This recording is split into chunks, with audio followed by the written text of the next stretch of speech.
Bismillahirrahmanirrahim.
Lider başka, geni başka da. Geni degen bir ele kişi oladı. Lider anın yanında oladı. Oşunda jalp adamdardın başın biriktirip bir oroğu, bir şakekçenin içine ciyin onun özü çınığı genilik. Allah'ım razı olsun Meder Mırza. Baya söyleşkendey. Bul salvatkan üyünüzler emi bir kavat, iki kavatты gördük Jallabadta. Baya men aeroporttan түскенде айтып, emi 9 kavatқа өткүл emi.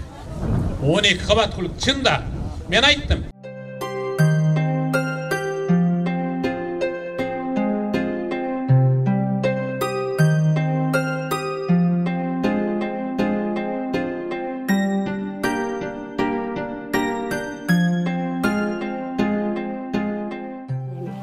Amin. Elim yurtum tinch bolsun. Ак ниет коомдун кадамы өтө uzun, бактылуу жол болсун. Тынчтык орносун жерибизге. Той болсун дайыма. Амин. Элим шаттыкта жүрсүн. Амин. Аллаху акбар.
Дадағы бұйырса, аябай ырдап берелі, Ақсайдың жыл еліне, қарап тұрсақ қарача, Ақсайдың елі самашат, шекарасы бұйырса, тосылса деп тілейлі, далай жақшылықтар Ақсайға, қошылса деп тілейлі, Қырғызстан алдыға, барынан жылып алдыған озынса деп тілейлі, Ақсайымдың елдері, Ақсайымдың ерлері, Ақсайымдың шерлері, есен болсын ұры болғаны, ұшыл жерде бұйырса, düşmanға жерді бербестен, бекем болсын ұры болғаны.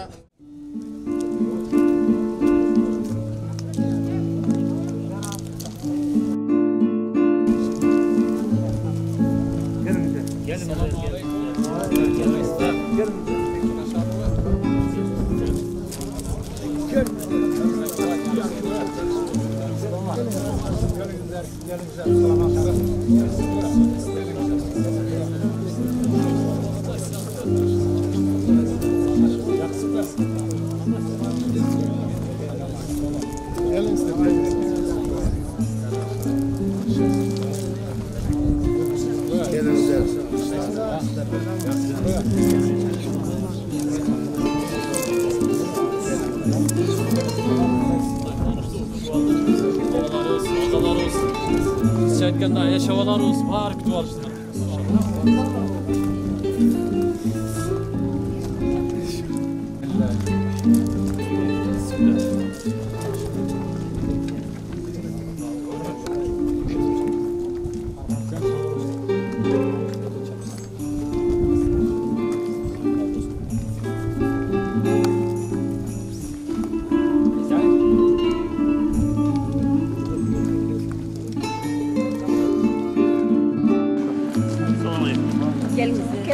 Arkadaşlar yaşlar mı?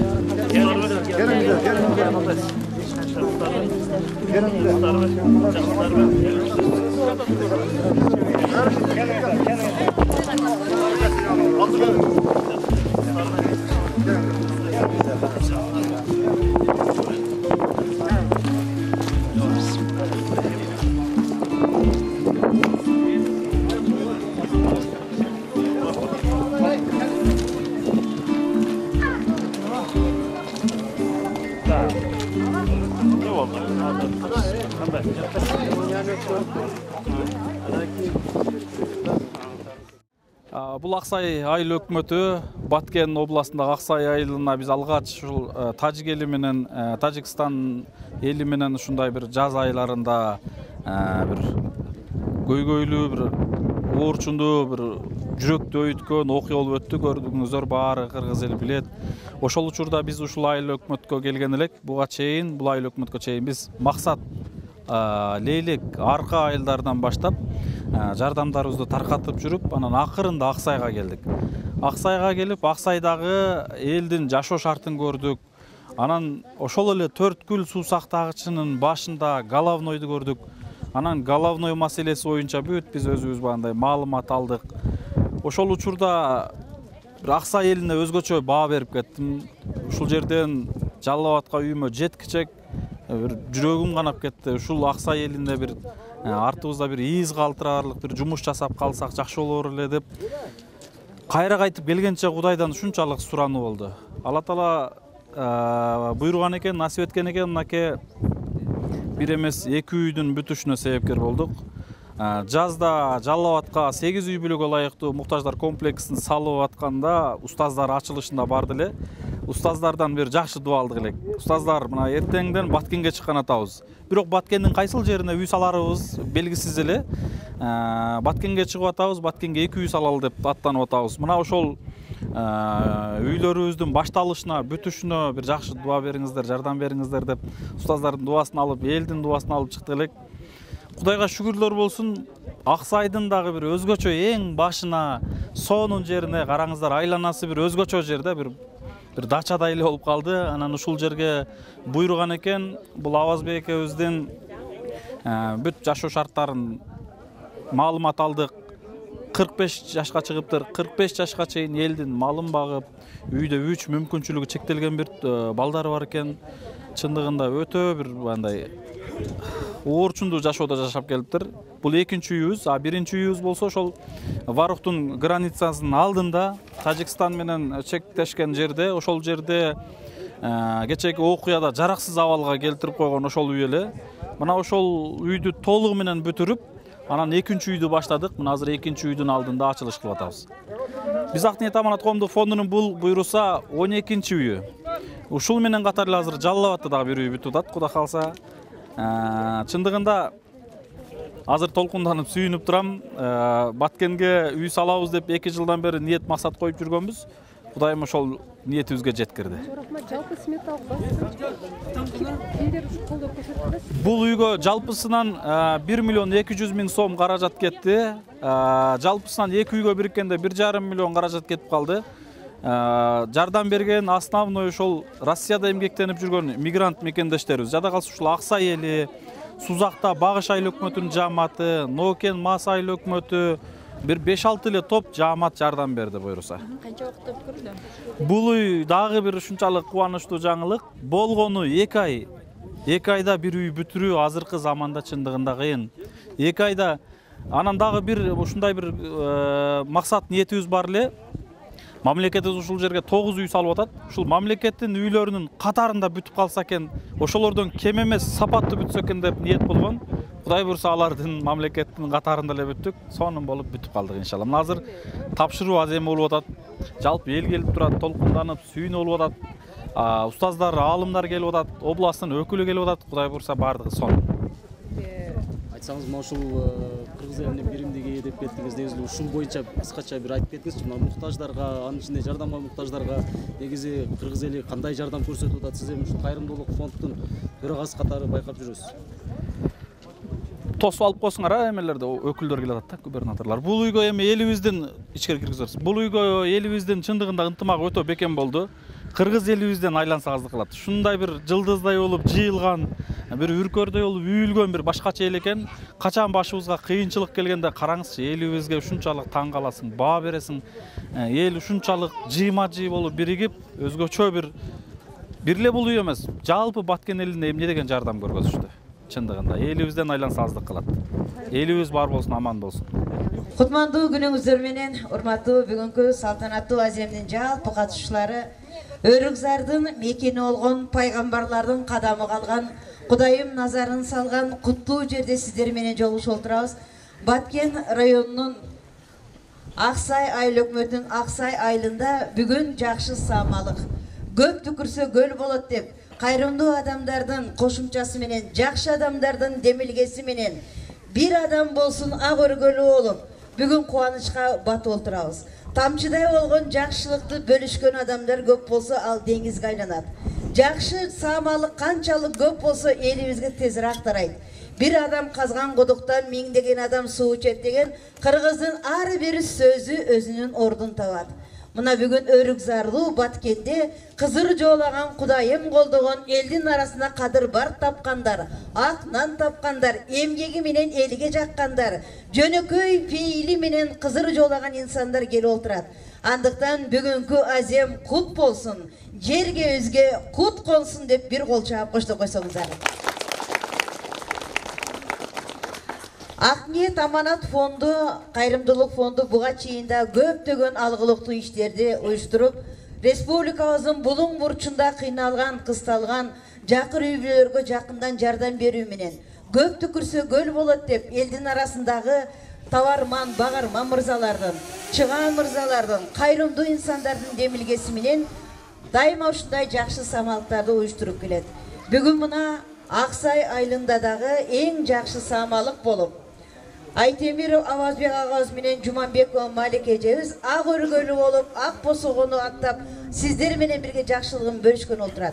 Андыктан бүгүнкү иш чаранын демөөрчүлөрү, негиздөөчүлөрү, мындайча айтканда себепкерлери Акниет Аманат фондунун жетекчиси Медет Сапарбаевди жана ошондой эле Аксай айылындагы өкүлү Зайыр Кадыровду ушул жерге алгачкы сөзгө чакырамын. Келиңиздер.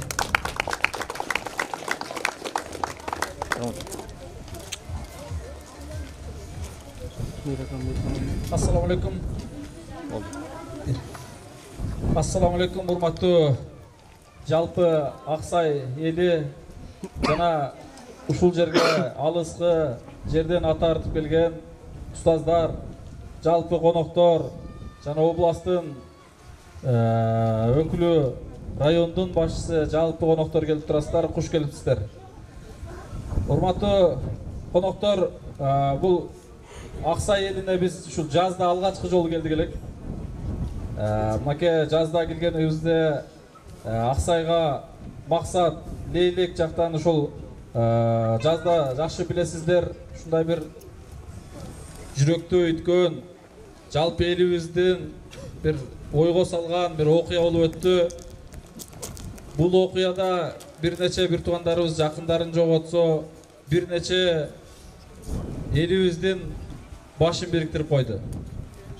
Момда айтканда Аксайга, жалпы Баткен элине, жалпы Кыргызстандагы мекендештерибиз, алыскы жерде жүргөн жердештерибиз өзгөчө салымын кошуп отуруп, Баткенде бир нече жакшылык иштер болду.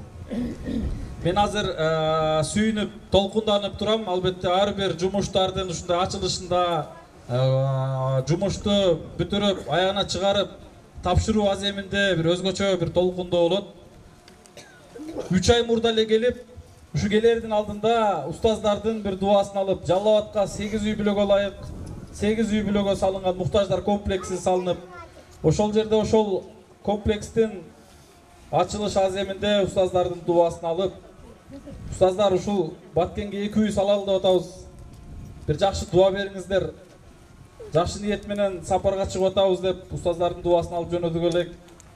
Кудайдын буйругу менен болгону 2 ай аралыгында мына ушул Аксайга бир үй толугу менен бүтүп, экинчи үйүбүз болсо ошол Ворух чек арада жайгашкан кечээги окуяда жараксыз абалга келип калган үйдүн толук оңдоп түзөө ремонттору толук бүтүп, мына 2 үйдүн бүтүшүнө себепкер болдук.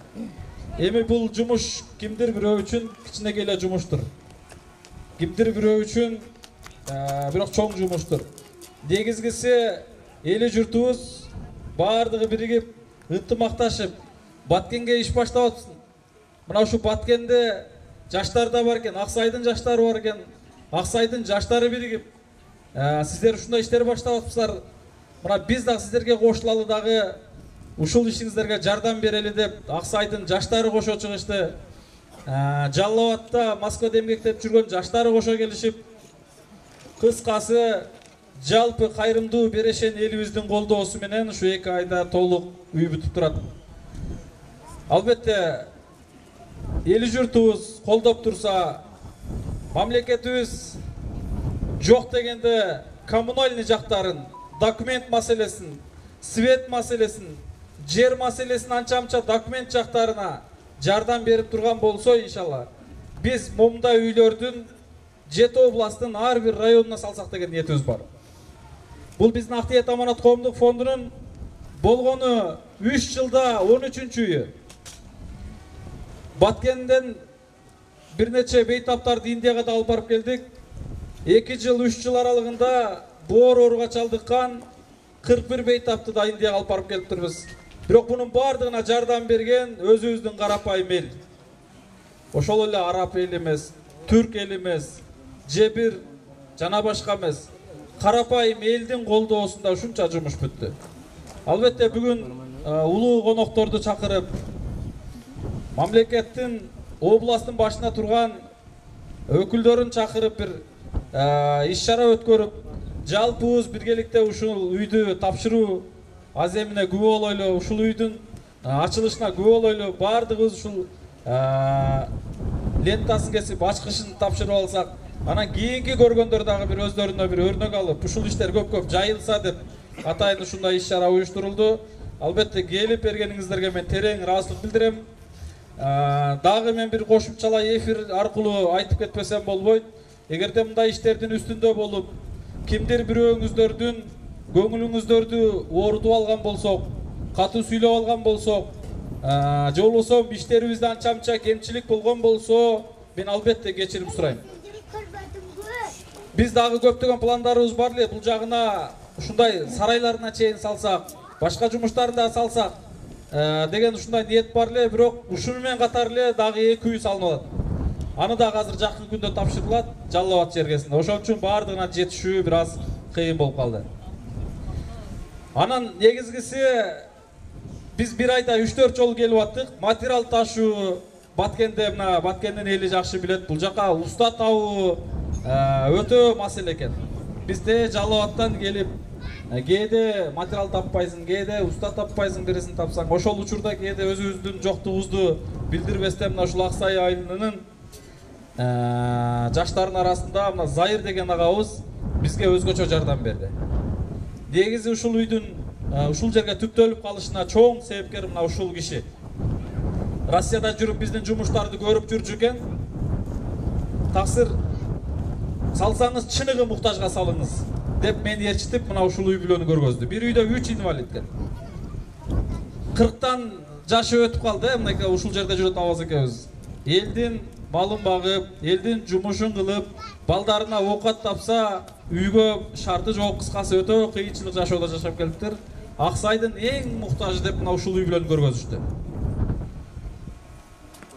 Жалпы жардам берген эли журтубузга ыраазычылык билдирем. Рахмат айтам. Аллах разы болсун. Анан Зайырге сиздерге да чоң рахмат. Кудай кааласа биз дагы Баткенге көп иш баштайбыз. Мына азыр Самаркандекте, Лейлекте 1-2 жумуштарды да көрүп атабыз. Кийинки жылдары Кудай кааласа бул жака дагы бир иш баштаганы сиздердин жардамыңыздар болот.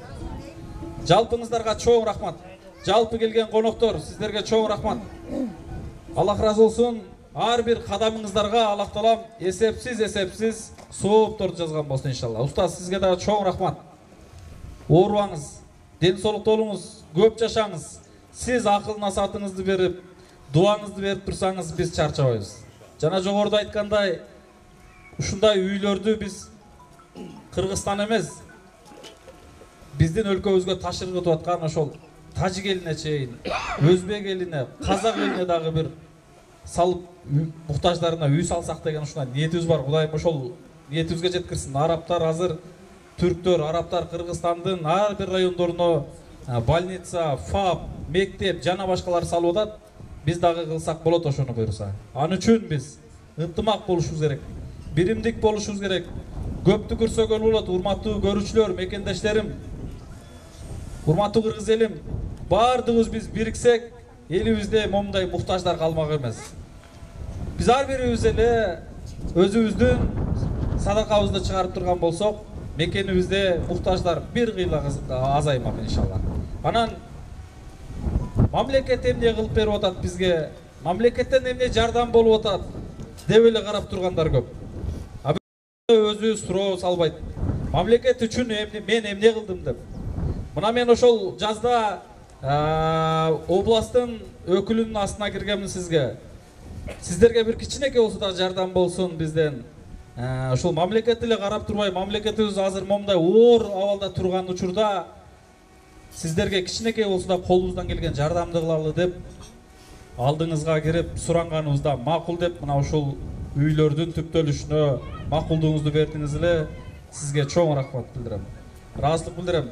Жалпы эли журт сизге ыраазы. Чындыгында кече Тажикстанга барып келгениңизден кийин, Тажикстандын президенти менен жолуккандан кийин айрыкча сиздин иншалла даражаңызды Алла таалам дагы да көтөрсүн. Ишиңиздерде ийгилик болсун, оорубаңыз, дайым бекем болуңуздар. Рахмат барыңыздарга.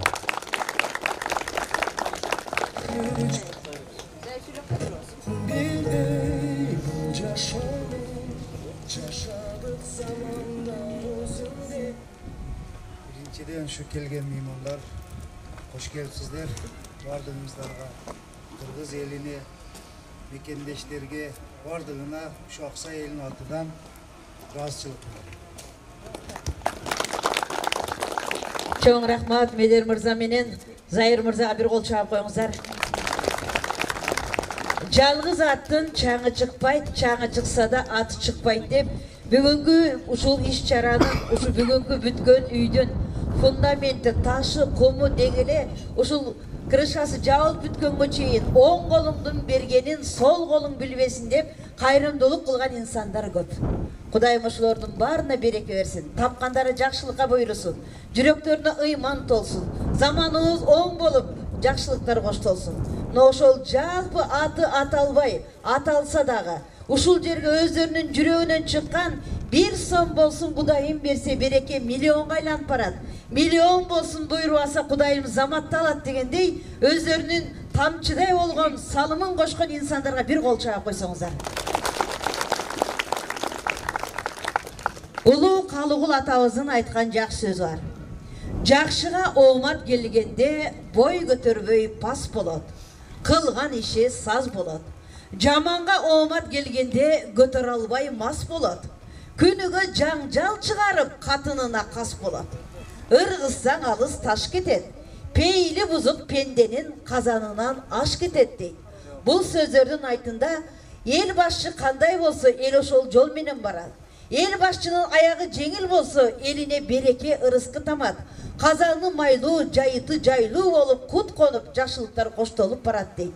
Андыктан бүгүнкү биздин саамалыкты тең бөлүшүп отурган эрдин жакшылары, элдин башчылары, Баткен областынын губернатору Алимбаев Абдыкарим Карабековичти, Баткен районунун акими Учкунбек Жоробаев агабызды, жана ошондой эле Аксай айыл өкмөтүнүн башчысы Сабиров Алимбек Ибрахимовичти ушул жерге сөзгө чакырайын. Келиңиздер.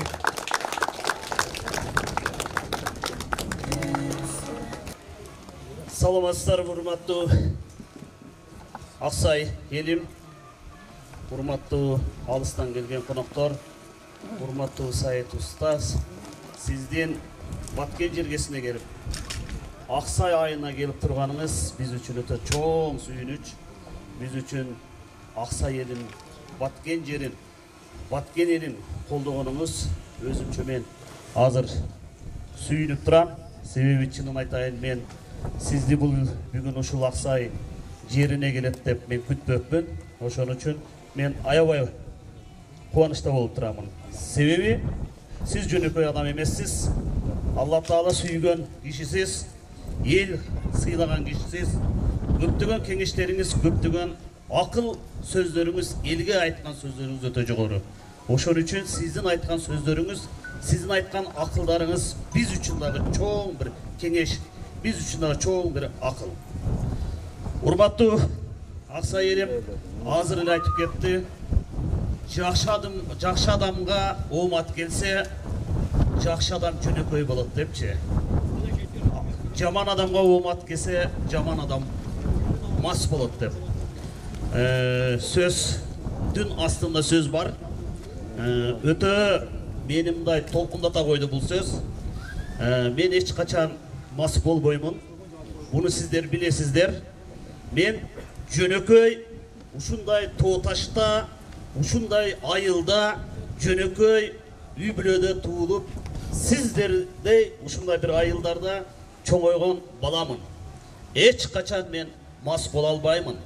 Себеби менин артымда басып өткөн жолум жөнөкөй.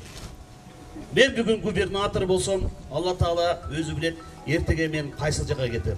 Ошон үчүн мен аны билем, өзүмдүн ордуму дагы билем, өзүмдү сүйлөгөн сөзүмү дагы ийемин. Ошондуктан эч качан биз мас болбойбуз. Мен дайыма эл мененмин.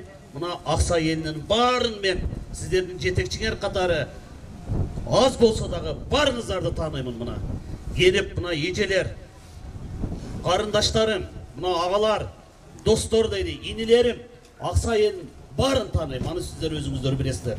Себеби дегенде мен жолугушуп аттым. Себеби дегенде маселеңиздерди карашып аттым. Себеби дегенде өзүңүздөр көрүп турасыздар, үйүңүздөрдүн заборунан кийинки үйгө заборго секирип өтүп аттым. Ал мына Аксай жеринде болгон окуялар. Ошон үчүн мен эл мененмин, эл бар, мен ошон үчүн жетекчимин. Кийинки маселе, урматтуу Аксай элим, мына бүгүнкү иш-чара бир өзгөчө бир иш-чара болуп турат. Аябай мен дагы толкунданып турам. Кыргыз элине ыраазы болушубуз керек. Ушул кайгычалуу окуяда, ушул 28-29 апрелдеги кооголаңдан кийин кыргыз элинин биримдигин бүт эл билди. Баарыбыз бириктик. Кыргыз эли бир экенин далилдеп берди. Мына кыргыздын менсиген балдары, кыргыздын эр жүрөктөрү, Россия Федерациясында жүргөн биздин эр азаматтар, алыскы чет өлкөдө жүргөн биздин балдарыбыз, мекендештерибиз баары бизге баткен элине жардам берип атты. Элдерге колдоо көрсөтүп атты. Канча сан жеткис жардамдар келип атты. Ошону мен айтылам, мен бул кыргыздын биримдигин, кыргыздын бир экенин, ошон үчүн ошол эр жигиттерге баарына ыраазычылыкты айтабыз. Бүт баткен элинин атынан. Ошону менен бирге азыр бул жерде Медет инибиз айтып кетти. Жаз айында билем келген. Биз Аксай айына барып ушундай бир жардам көрсөтөлү. Муктаж болгон элдерге дегенден мен рахмат, ишиңер ийгилик болсун. Мен ошондо айткамын, азыр деле баарын айтып жатамын. Баткен жерине кичинекей бир коробка эмес, бир кирпич кирсе дагы кучагыбыз менен тосуп алабыз деп. Ошон үчүн мына бүгүн келип балдар кайрымдуулук жасап, биздин ушул муктаж болгон биздин мекендештерге жардамын көрсөткөн балдарга чоң ыраазычылыгымды билдирип кетем. Мына убакыт өттү, күндөр өттү, ай өттү. Мына азыр заманбап үйдү өзүбүз кирип чыгып көрдүк. Ошон үчүн ушул мелekte окшогон балдар көбөйсүн. Көбөйсүн ушундай балдарыбыз. Ушундай кайрымдуулук кылгандарга дайыма Алла ыраазы болсун. Биздин элдин баардык айткан жакшы ак тилектери, ак баталары силерге кабыл болсун. Чоң силерге ыраазычылыгымды айтып кетемин. Биздин эл түшүнөт, биздин эл билет. Биздин эл булар патриоты. Себеби дегенде мына Аксай елін өзүңүздөр көрүп турасыздар. Бул жерде ар бир адам келип жашай албайт. Булар биздин Кыргызстандын бүтүндүгүн кармап турганды билдирет. Бул жерде биз кетпейбиз, бул биздин жерибиз деп туруп чегаранын акыркы сантиметрлеринде жашап турат. Ошон үчүн бул Аксай элине дагы ыраазы болушубуз керек. Жардамыбызды эч качан аябашыбыз керек. Ошон үчүн баарыңыздарга чоң ыраазычылыгымды айтып кетем. Бул жерде мол Акниет Аманат фондунун бүт ошол жердеги жамаатына ыраазычылыгымды чында айтып кетемин. Ушундай жумуштарды аткарыңыздардан Кудайым сиздерди дайыма колдоп турсун. Ишиңиздерди, колуңуздан келген нерсени аябаңыздар. Biz daima sizlerin işinizlerge razı bolobuz, sizlerge çok razıçılığımızı bildiremiz. Elimiz, yerimiz tınç bolsun, daima uşunday yaşılıklarda joluguşup turaylı. Rahmat sizlerge. Урматтуу Медербек Мусаевич, Кыргыз-Тажик чегарасында орун алган куралдуу кагылышууда жабыркаган жарандар үчүн заманбап мезгил талабына жооп берген үйлөрдүн курулушуна зор салым кошуп өзүңүздүн чын патриот инсан экениңизди көрсөттүңүз. Жеке демеушілік менен көрсөткөн көмөгүңүз Баткен областынын тарыхында өз изин калтырып, жабыркаган үй бүлөлөрдүн жашоо шартынын жакшырышына өбөлгө болот деп ишенем. Кыргыз Республикасынын президентинин Баткен областындагы ыйгарым өлкө өкүлүнүн аппаратынын жана жеке өзүмдүн атымдан Баткен эли үчүн кылган эмгегиңизге терең ыраазычылык билдирем. Сизге мындан ары ишиңизге ийгилик, үй бүлөңүзгө бакыт, өзүңүзгө бекем ден соолук каалайм. Урматтуу менен ыйгарым өкүл Алимбаев. Медербек инем чоң сизге бир белек бере албасак дагы, мен ойлоймун ушул биздин ыраазычылык өмүр бою сиздин эсиңизде калат, сакталат дагы. Чоң рахмат сизге.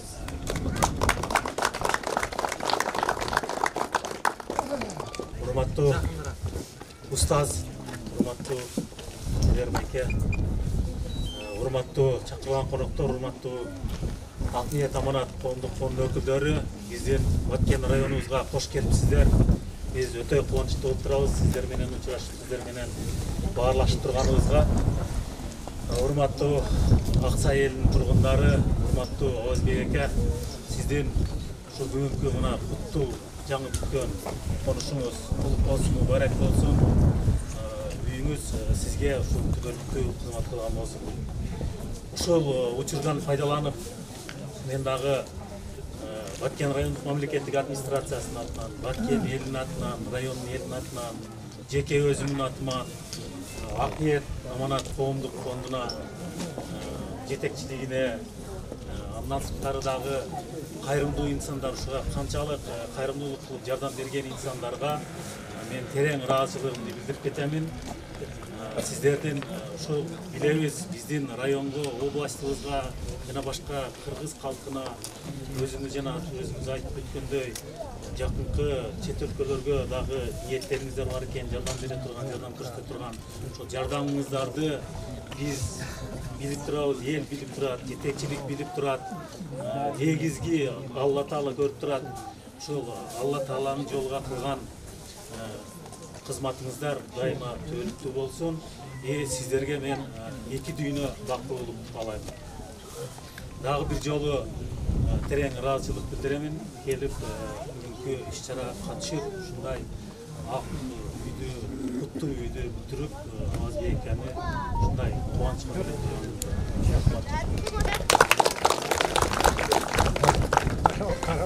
Урматтуу келген коноктор, устаз, сиздер биринчиден Аксайга кош келипсиздер. Ошондой эле райондун өкүлү Сулейм Валиевич жана областтын жетекчиси Көрбекович кош келипсиздер. Ошондой эле Медербек, сенин командаң жана ушул Акниет Кайрымдуулук фондуну жетектеген бардык Кыргызстан боюнча колдогон Акниет менен берген силерге берген салымыңар үчүн чоң рахмат. Ушул биздин аксайлык аваз мисалы 45-46 жашка толуптур. 46 жашта мисалы буга чейин жаштар үйлүү болуп, уже жайланып бүткөн. Жана бүгүнкү күнү биздин аваз ушул жашка кирип, ушул жакшы куттуу үй болот. Үйүңүз куттуу болсун аваз сиздин. Ошондой эле Акниет фондуна жалпы Аксайдын элинин атынан жана өзүмдүн жеке атымдан терең ыраазычылык билдирем. Дайыма ниетиңер ак болуп жүрө берсин. Ошондой эле биз өзүбүздүн кичине Аксай айыл өкмөтүнүн кичине ыраазычылык катыбыз бар да менде. жобасына беріп қойсақ, рұқсат берсеңіз. Бакай участкасына аялуу үй бүлөгө турак жай салууга кошкон зор салым үчүн Ак ниет аманат коомдук кайрымдуулук фондунун жетекчиси Сапарбай Медербек Мусаевич Аксай айыл өкмөтүнүн ыраазычылык баракчасы менен сыйланды.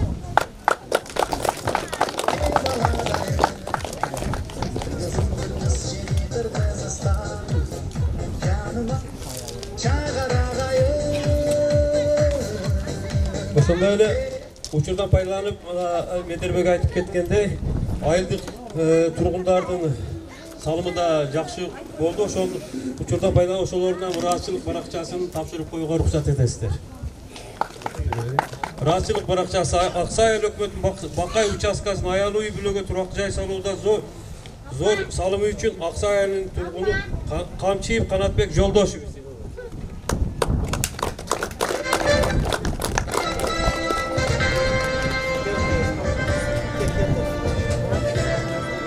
Набиев Имамиддин Набиевич. Кадыров Зайырбек Самидинович. Асылбек Улу Тыныбек.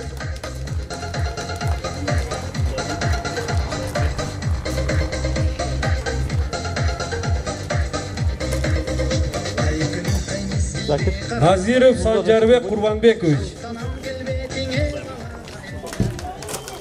Кудайбердиев Абдурашид Матураимович.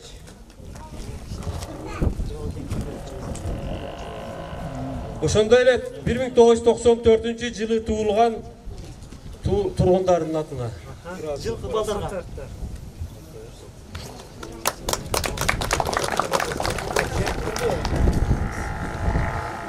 Рахмат, рахмат.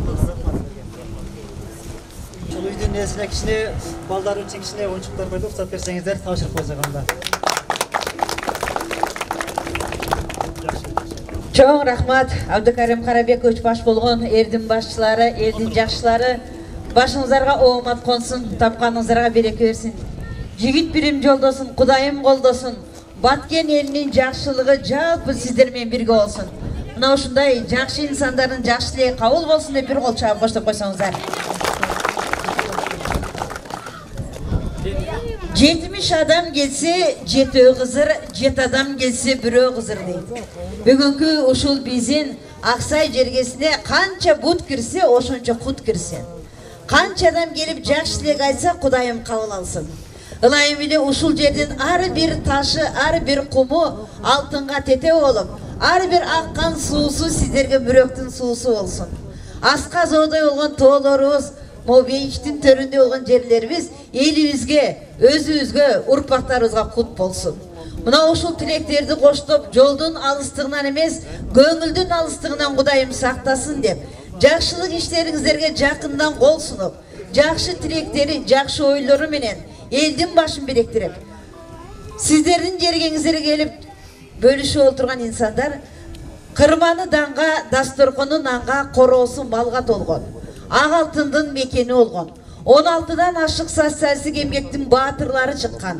Куттуу жерден, кутмандуу элден, Нокен жергесине мына ушу жакшы тилектерди коштуп, ушул иштердин самалыкка чоң салымын кошкон Абдыкеримов Тайыр ажагыбызды чакырабыз.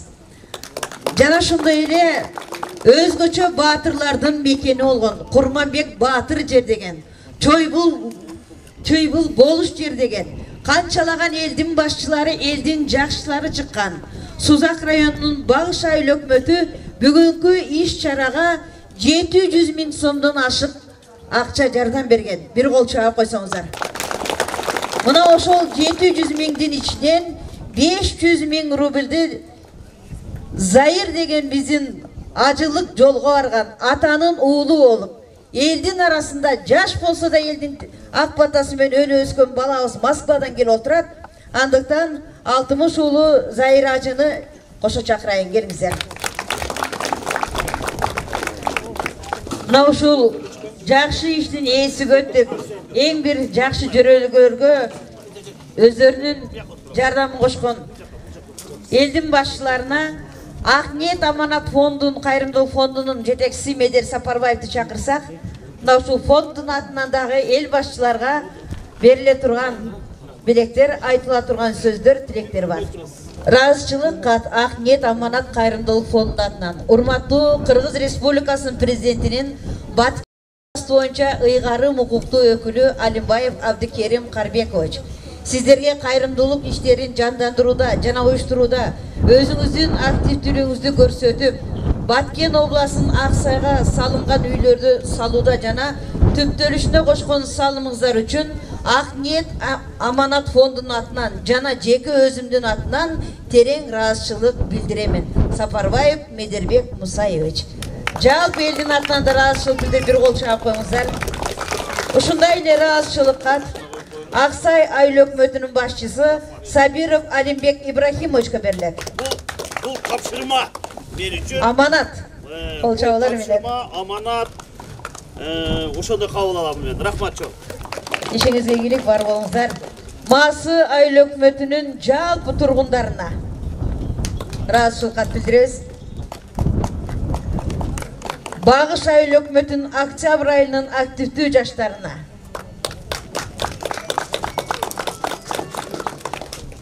Көк Дала коомуна, Москвада эмгектенип жүргөн Багыш айыл өкмөтүнүн жааматына,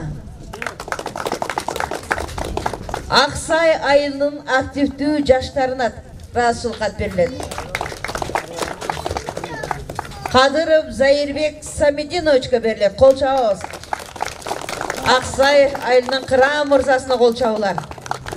Асылбек Ажы баштаган Аксай айылынын кадырлуу аксакалдарына,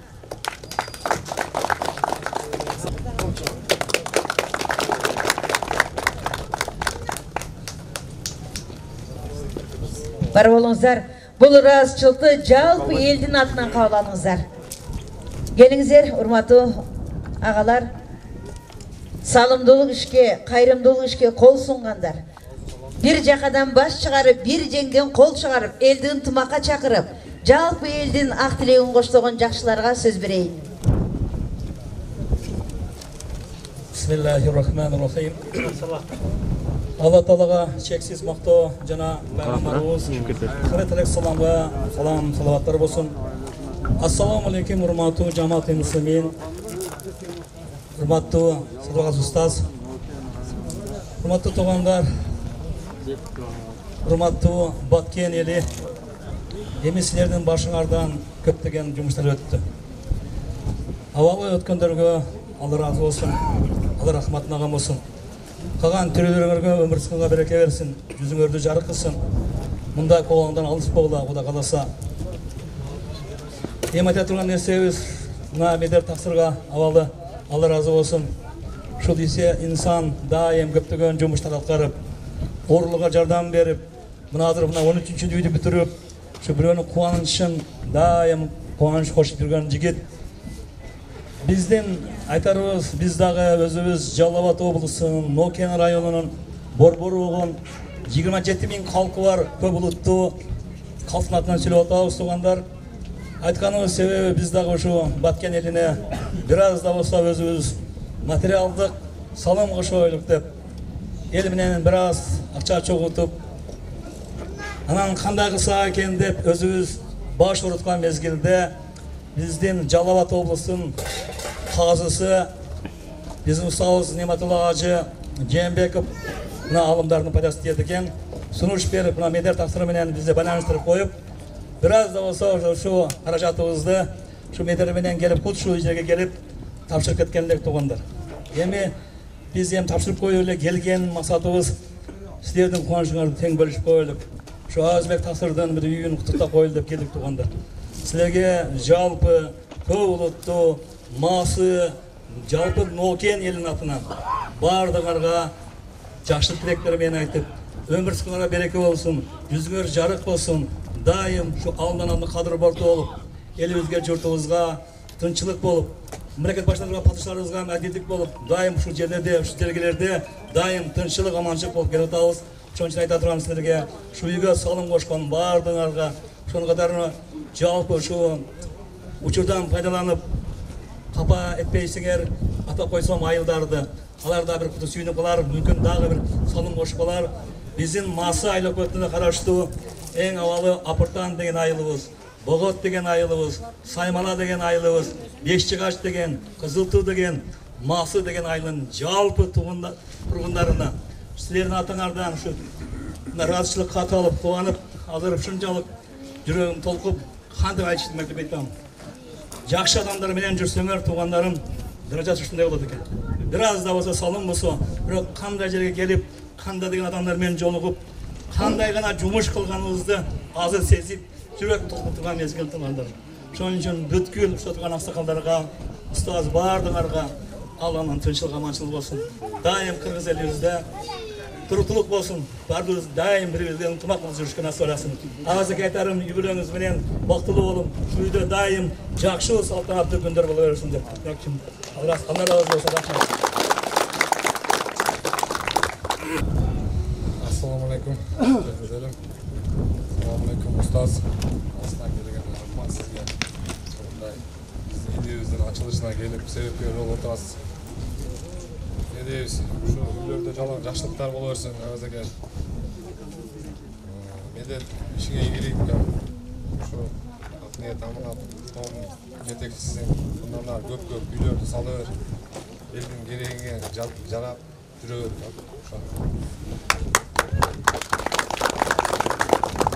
Assalamu alaikum. Aksay ayım turgunları. Assalamu alaikum sizlere. Elinize razı olsun. Haber şu bulan işlerin daha göğersin. İşlerge ilgilik sana şimdiden soğuk. Oğazı var. Haber göğümüz kutlu olsun. Bağışaylı hükümetinin yaşlarına razılık bildiririz. Çok ülkelerge, çok işlerge ilgilik kalayız. Müslümanlar aman olsun.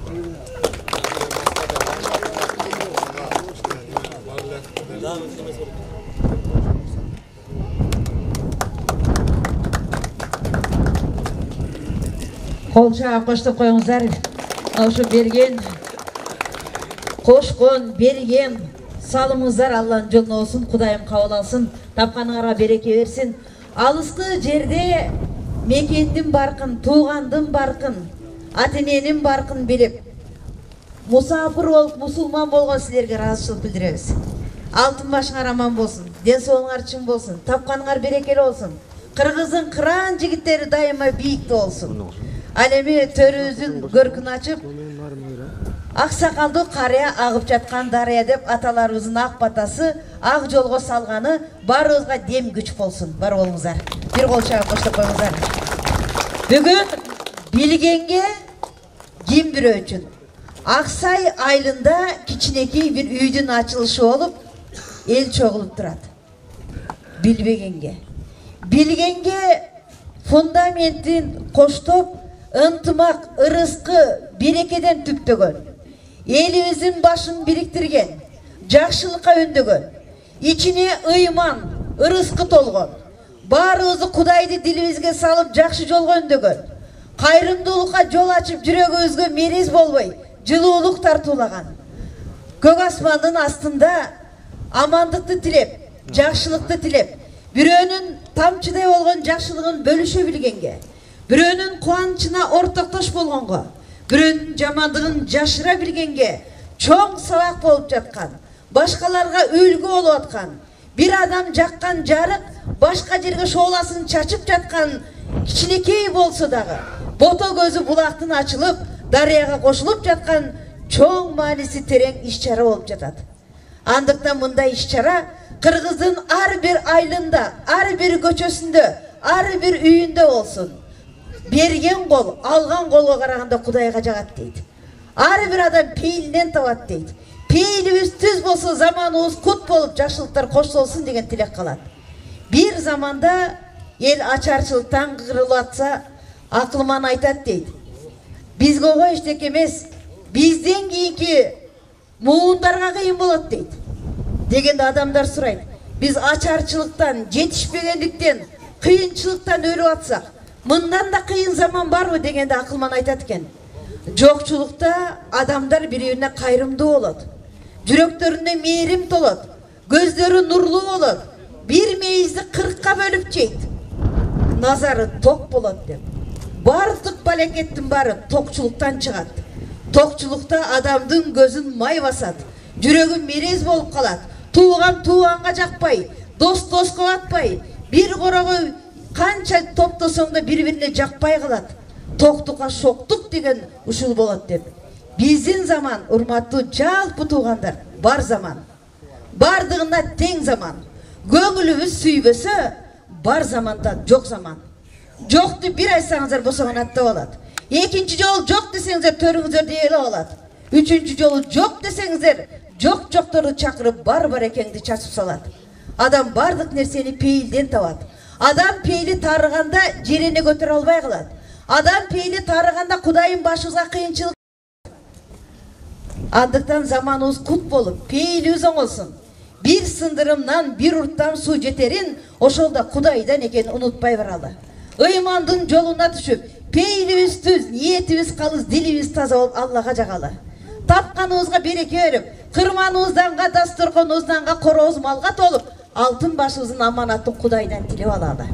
Мына ушундай жақшы самалықтар күндөн ұры бұлыттан шыққандай жарқ етіп, барды Қырғызстанның аймағына, Қырғызстанда жашап атқан 80-ден ашық ұлттың жүрегіне ыйман түнеп, ынтымақ, ырысқы береке қоштосын деген тілекті алалы. Мына ушул сөздер менен мен ұстазыңыз бізге рұқсат берер. Сөзден құрған мұнарасы күнден күнге жарқыраған. Сөз таптаған, сөз барықтаған. Қырғыз қазақ төкмө ақындарының арасында бар туысы. Улуулардың учугун улаған. Бүгін сіздерге келіп, сөздің берметін чачып, шуру тағып, жан дүйнөңізге рухани азық беріп, жақшылығыңыздарды бөлішіп, жан дүйнөңіздерге жан азық бергені төкмө ақын өзіңіздердің сыйлаған оğлуңуздар Асылбек Маратов келіп отырады. Мына ушул буга чейинки сөздөрдүн баарын жыйынтыктап алайын эже деп колумуздун күйүлөп калды. Бир кол чаап коюңуздарчы деп берсин. Барыңа айтам саламдың ой, мында баткендин элиң аманбы. Ардактап айтам саламдың Аксайдын элиң аманбы. Аябай айтам саламдың Аяшабалар аманбы. Құттықтап келген чағыбыз қуанып тұрған ұшындан Авазбек деген ағамды. Қолдап қойсаңыр болбойбу мендей қомысчан келген балаңды. Құдайым жақшылық беріп Қырғызға жарқыратса кен заманды. Анкені қарап олтырсаң аталардың өзінен ақыл қалап тұрбайбы. Ескетсе дағың адамдан ақыл қалап тұрбайбы. Ағемге қылсаң Ақсайға мінтіп атын қалап тұрбайбы. Ой, Авазбек байкем тойында туған ұрып қарачы жақын қалап тұрбайбы. Чоңдордың бары кетіште Садыбақаз ұстастайым болдылар менен ғайрелең ақын қалап тұрбайбы.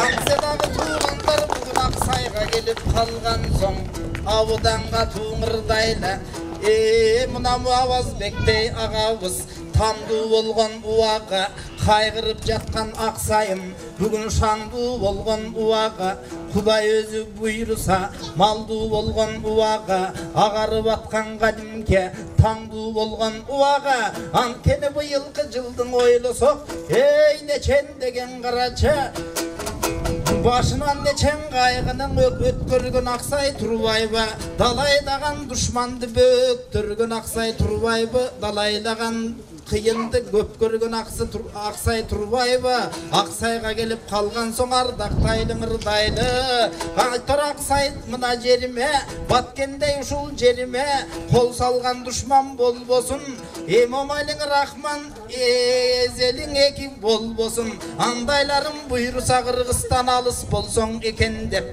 Ақсайдың ақсақалдары қара қылды қақ жарған қалыс болсоң екен деп алдырбаған жерлерін бір ұлымдан ұшындай намыс болсоң екен деп аруақтан өлкөбіз қоңшылардан жылғанға жарыш болсоң екен деп біздің ошолордың барысын тілеп келген чағыбыз барыңарды берден сүреп келген чағыбыз ұшындай үйлер бұйырса далай бұйырса далайларың үшінтіп салына берсе болғыны далайлары бұйырса таула берсе болғыны бір-бірін ұшыл қырғыздар сағына берсе болғыны bir-birine kırgızlar jagına berse bolgono ankenin ынтымак bolsoň ırk bolup ırıskulu jurt bolup ırıskulu Kırgızstan ar ubakta kutkonot bizge kol salgan uşul düşmandar eç ubaktan oňbosun ekinçi mындай kaygılar jakşylyk uşul elimde jamandyk degen bolbosun aksakallar kıraça atalar gelgen uwaga apalar gelgen uwaga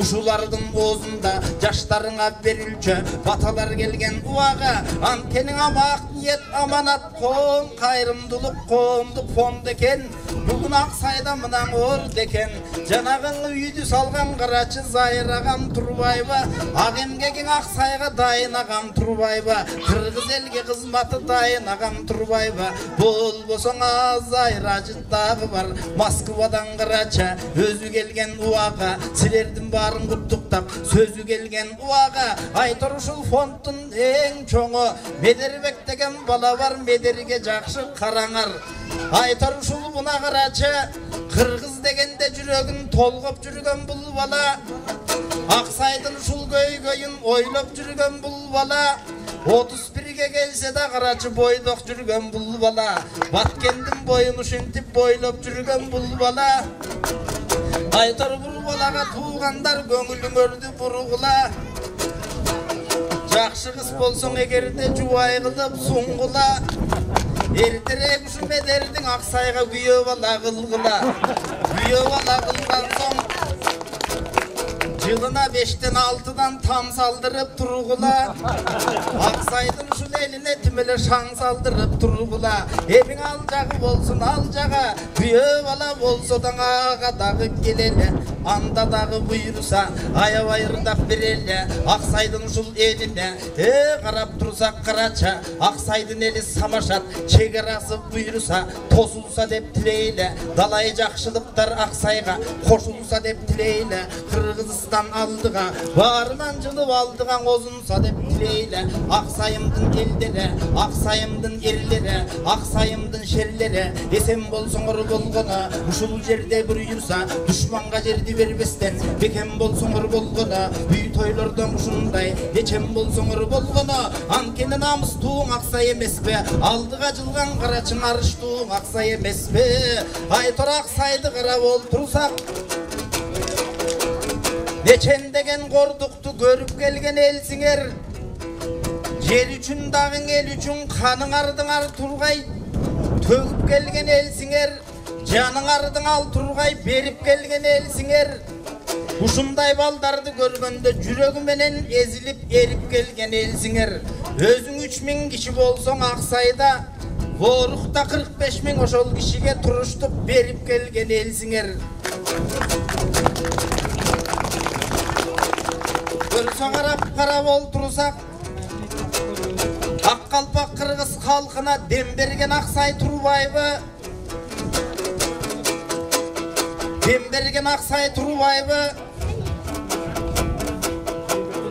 10 tajike bir özü teň gelgen Aksay Turbayby Oşonduktan barыңdy bugün omattu devirdayla Emi kagılayın tuğandar Munaň Abazbek baykem üýüňiz kut bolsun dep tileyle Aksaydın uşul jerinde Allah taalam buyursa kut konsun dep tileyle Jakşylyk degen sizlerde jyş bolsun dep tileyle Jamandyk degen Aksaydan tyş bolsun dep tileyle Har bir jaşoçusuň Aksaydın çykkan jaşı buyursa jüs bolsun dep tileyle Alamdagy jakşylyk Aksay menen batkende büt bolsun dep tileyle Ankeniň uşul jerde karaça har biriň erge bir-birinden asıldı versek jaraşat har biriň erge bir-birinden tam bersek tağı jaraşat günüge gelip ırırdap şan bersek tağı jaraşat tam ele deysiň bir tuğandar dürdünüye jaýnatyp dam bersek tağı jaraşat har biriňe batyrlyk nam bersek tağı jaraşat Uşulaydı tuğandar kimder gana talaşat Görсöň Aksaydın eliň aruwak. Ey aman bolsa bolgona, çegarany goldogon. Har bir üýden ekiden balaň bolsa bolgona. Aksakalyn jaýkaltyp, asta süýdüp narkaytyp, atalarybız karaça, awaltan beri salt aytyp, gele jatkan uwaga, aksakaldарды biz daga, awdan biýik tuýala. Uşunday işler buyursa, ulana berse bolgona. Jana Jallabattan gelişken, jalpy jurttuň eritken, maasy degen ayılgan razıçılık aytabız. Aytor barıňarga bir yerde, harıňarda bergen razıçılık aytabız. Sizler tutursaňar süýünüp, biz da kuwanyp üýge gaýtabız. Aytor barıňyzlarga jakşylyk bolsa eken dep tileýle, göksörgön jeriň Aksaydyn tolsa eken dep tileýle, basyp gelgen duşmandy aksaylıklar çogulup joysa eken dep tileýle. Aytor kol salgan duşman bolbosun, barıňyzlarda buyursa, jamandyk degen bolbosun, jakşylyk degen orundosun. Kökmöndün aytkan söz uşul barıňdyň törüňde bakyt oýnosun. Aytor karap oltursak, kıyın çıkma bir yerde, jorgolardagı gelişte, sadı vakas ustatay, moldolardagı gelişte, baş bolup, hakimler dağı gelişte, barıňardyň ırdoğu, akınlar dağı gelişte, ulu güçü karaçı jakınlar dağı gelişte. Aytor jüregünde patriot, batırlar dağı gelişte. Aytor Kırgız elim aldıga, jıla verse bolgona, namysyna Kırgızdın, ak niyet amanat fondusu tura verse bolgona. Uşunday üýler barıňa, dağı buyursa juga verse bolgona. Munday üýler Aksayda, dalay bolsa bolgona. Üyenin emes mal bakkanga janında saray bolsa bolgona. Aytor tajikler gelip Kırgızga malay bolsa bolgona. Görsöň Emam Ali Rahmonda, Hudaý özüň kursa dep, uru bele turusa dep, 6 aydan beri karaçı karga bele jatabız. Aksayga ak tilektiň Aksayga arına bele jatabız. Kimisi kanday bolgon dep, talda bele jatabız. Bire Hudaýga koyduk aljagyn, Kırgızstyn aytyp barmanyn, jakşylyklar buruysa, ornoy berse bolgona. Jakşylyklar özüňde köp bolsun dep tileýle, har bir uluň Aksaydyn tört ayagyň uşunday töp bolsun dep tileýle. Aytor uşul jerde karaça, tört ayaktyň tört taraptyň barysy, tosu dagy Kırgız, tosu dagy Kırgızda, munun zosu dagy Kırgızda, elibis dagy Kırgızda, jeribis dagy Kırgızda. Hey! Uşunday jerdi karaça, Aykül Manas atamdan kalgan jerim emespe, atalarının kandara tamgan jerim emespe. Uşunday jerdi buyursa saktap dursak bolgona, atagın aytıp alamga dаңtap dursak bolgona, çegarany jıl sayın taktap dursak bolgona. Aytor Batkendin uşul jerinde, Aksayda uluň elimde, jamandyk degen bolbosun. Ar ubakta sizlerde, ortoňuzlarda syy bolsun, ukkanyňyzlar ır bolsun. Mak bolsoň ekiň el ortada gaýdan çır bolsun. Baskan uulu, çıkkan uuluňar tyň bolsun. Baskan joluňar şır bolsun. Ankeni garap oltursak, deputatlar talaşkan, mandatga rahmat aytpastan, Batkendi gelip kaytargan saldatka rahmat aytaly. Kazınany jep içken deputat ministrlerdey, masterge rahmat aytpastan, Batkendi turgup kaytargan askerge rahmat aytaly. Aytan şu yerde karaça, bir Hudaýdyn beride, kuldarga rahmat aytaly. Batkendi golgop çygyşkan uuldarga rahmat aytaly. Kagılayın atalar, kagılayın apalar, baldarga tiýip bataňar, baldaryňardyn janynda aman esen buyursa 100 yaşka çeyin jaşaňar. Har wagtdan uşunday jakşylyk degen Aksayda, Aksaydyn uşul terin jerinde karap oltursak, tozu sonun Aksaydyn, yolu sonun Aksaydyn. Akınlar gelse kol çapkan, kolu sonun Aksaydyn. Kamsalı turgan molunday jeri sonun Aksaydyn. Aytor Akpeýil bolup başınan eli sonun Aksaydyn. Negizi Batkendi karap oltursak, leýlekden beri jol salgan, birgeste çıkkan Batkenden Gazynaga kol salgan. Agarıp atsa bilesin, şokumu sonun Batkendin. Asfalttan meltiretip jol salgan, şopuru sonun Batkendin. Oşonday tyň uul адамдар Кыргызда дагы буйруса чыга берсе болгоно атагын кыргыз халкыбыз уга берсе болгоно эмиң ынтымак болсун калкымда ынтымак болсун жалпыңда ырыстуу жашоо бар дешет ынтымактын артында биримдик болсун жалпыңда биримдик болсун калкымда бир сонун жашоо бар дешет бул биримдиктин артында эмиң ак ниет аманат фонд экен Аксайда мынан орду экен канчаң үй болду экен айтыр дагы тамыңар салына берсе болгоно жакшылыктар силерде да буйруса табыла берсе болгоно тиги Москвадан бери карай жаллап аттын жаштары жардам берген буага аларга да буйруса көңүлдү жакшы куралы Баткендин элим баарыбыз баатыр деп баарын туялы эми кагылайын туугандар Аксайдын ушул жеринде Кыргыздын айтылып турсун манасы чертилип турсун комусу да айтылып турсун санаты Асылбек качан бүтөт деп элдерде карап атат карача эртеден бери ырдадым мага да колча койгула мен дагы жүрөгүм болом жанасы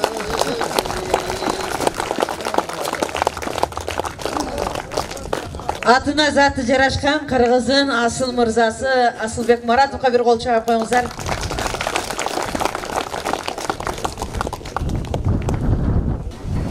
Сөздөн курган мунара күндөн күнгө жаркырайт деп Мараттын ар бир сөзүндө чындык жатат. Ар бир сөзүндө сиздерге дем бере турган күч кубат жатат.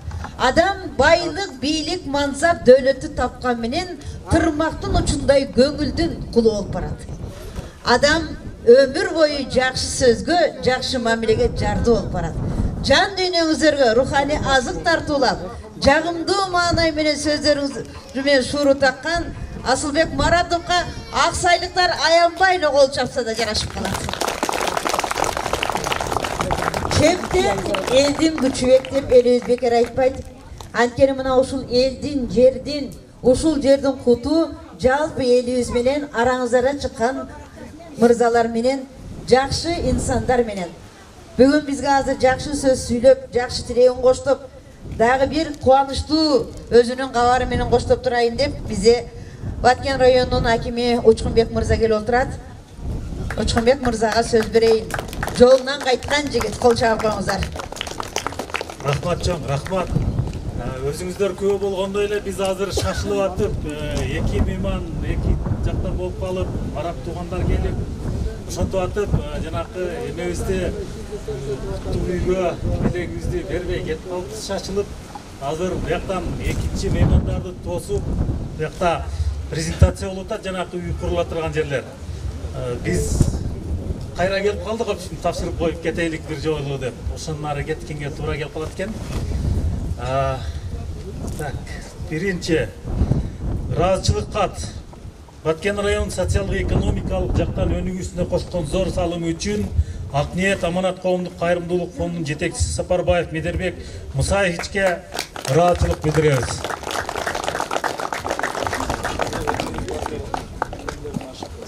Жок, Кудай буйрса, сиздер менен мындан кийин дагы иштешебиз. Кудай буйрса, сиз менен жолдошуп тыгыз иштейбиз, Кудай буйрса.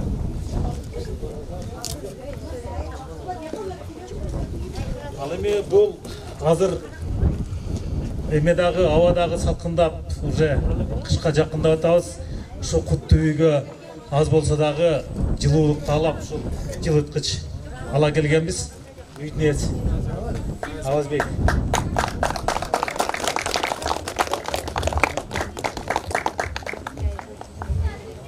Рахмат чоң көңүл бурганыңыздар үчүн. Чоң рахмат. Жолунан кайткан, көңүлдүн тапканын элге чачкан Учкунбек мырзага кол чаап коштоп коелу. Ушу жергебизде тынчтык болуп, жакшылыктар коштолуп, ар бириңиздер менен бүгүнкү салтанаттуу аземибиз дагы да болсо толукталып барсын. Кызыр жоолаган инсандар келген жерге Кудайым көз кырын салат. Той болуптур деген жерге куш канатын жаят.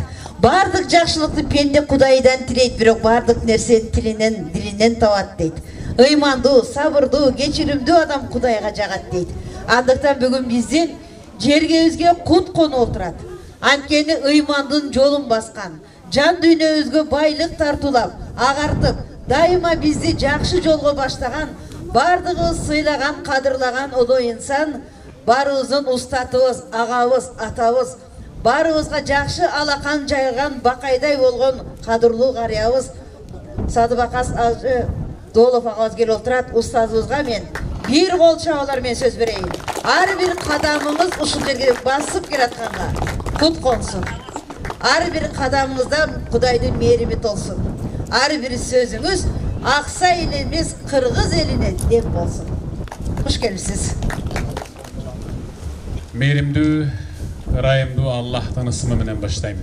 Бардык атактан, мактоо, даңаза жалгыз Аллахтын өзүнө гана болсун. Анын мээрими, тынчтыгы пайгамбарыбызга, үй бүлөсүнө, сахабаларына, оминтип жакшы самалыкка жакындан жардам берип, бир жеңден кол, бир жакадан баш чыгарып, кубанычты тең бөлүшүп отурган ушул Аксай айылынын аксакалдарына, жаштарына, алыстан келген коноктордун баарына Аллах Тааланын түгөнгүс мээрим жана тынчтык болсун. Урматтуу аталар, апалар, эскиден калган бир сөз бар. Эскиден деген бул ислам динди тутунуп, ыйман менен азыктанып өтүп кеткен улуу алтын муундун мурас катар калтырып кеткен бир жакшы, салмактуу, арататтуу, арыдаамдуу бир сөзү бар. Адамдардын акчасынын сарптаганынан эле ал акчанын каяктан жыйналганын билсең болот дейт да. Кээ биркилер азыр ушул учурда кумаркана куруп атат. Чын. Бир кумаркана куруп атат. Анан дагы бирөө ушу уурдап келе жатканда дароо көрүнбөй өтүп кетейин деп бир тешик тешип атат. Же жолду аңгек кылып казып өтүп атат. Демек анын өзү ошого кеткен чыгымы өзү арамдан жыйналып калгандыгы үчүн жалаң ал арамга гана жумшалат.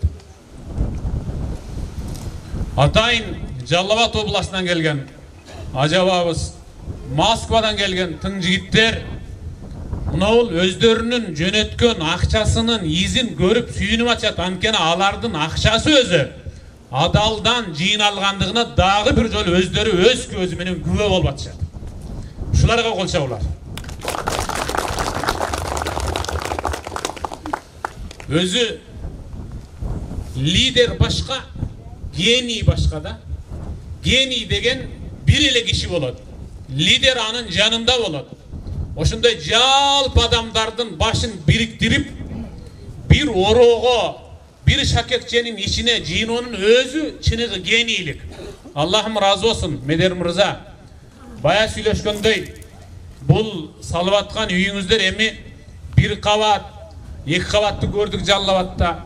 Бая мен аэропорттон түшкөндө айтып, эми 9 кабатка өткүл эми. 12 кабат кылып чында. Мен айттым. Мына ошол Москвадагы жигиттер атайын атартып келиптир. Азамат. Ушулардан Аллахым разы болсун. Ушул Москвадагы биздин кыргыз жигиттер атайын Эфиопияга, Африкага акча жөнөтүп ошол жактан кудук казып суу чыгарып атыптыр. Медер айтты бая келатып. Нарынга да үй курабыз деди, Таласка да курабыз деди. Мен айтып атам, Африкага да курчу дедим. Чын. Ошол жака да кургула. Желбиресин. Ушул мына ак ниет, аманат деген ошол жерде де жазылып турсун англис тилинде, мейли араб тилинде. Азыр бизге арабтар келип атат. Силер да бир барып куруп коюңуздар арабтарга. Жакшынака кыргыз боз үйүн куруп койгула ошентип. Чын.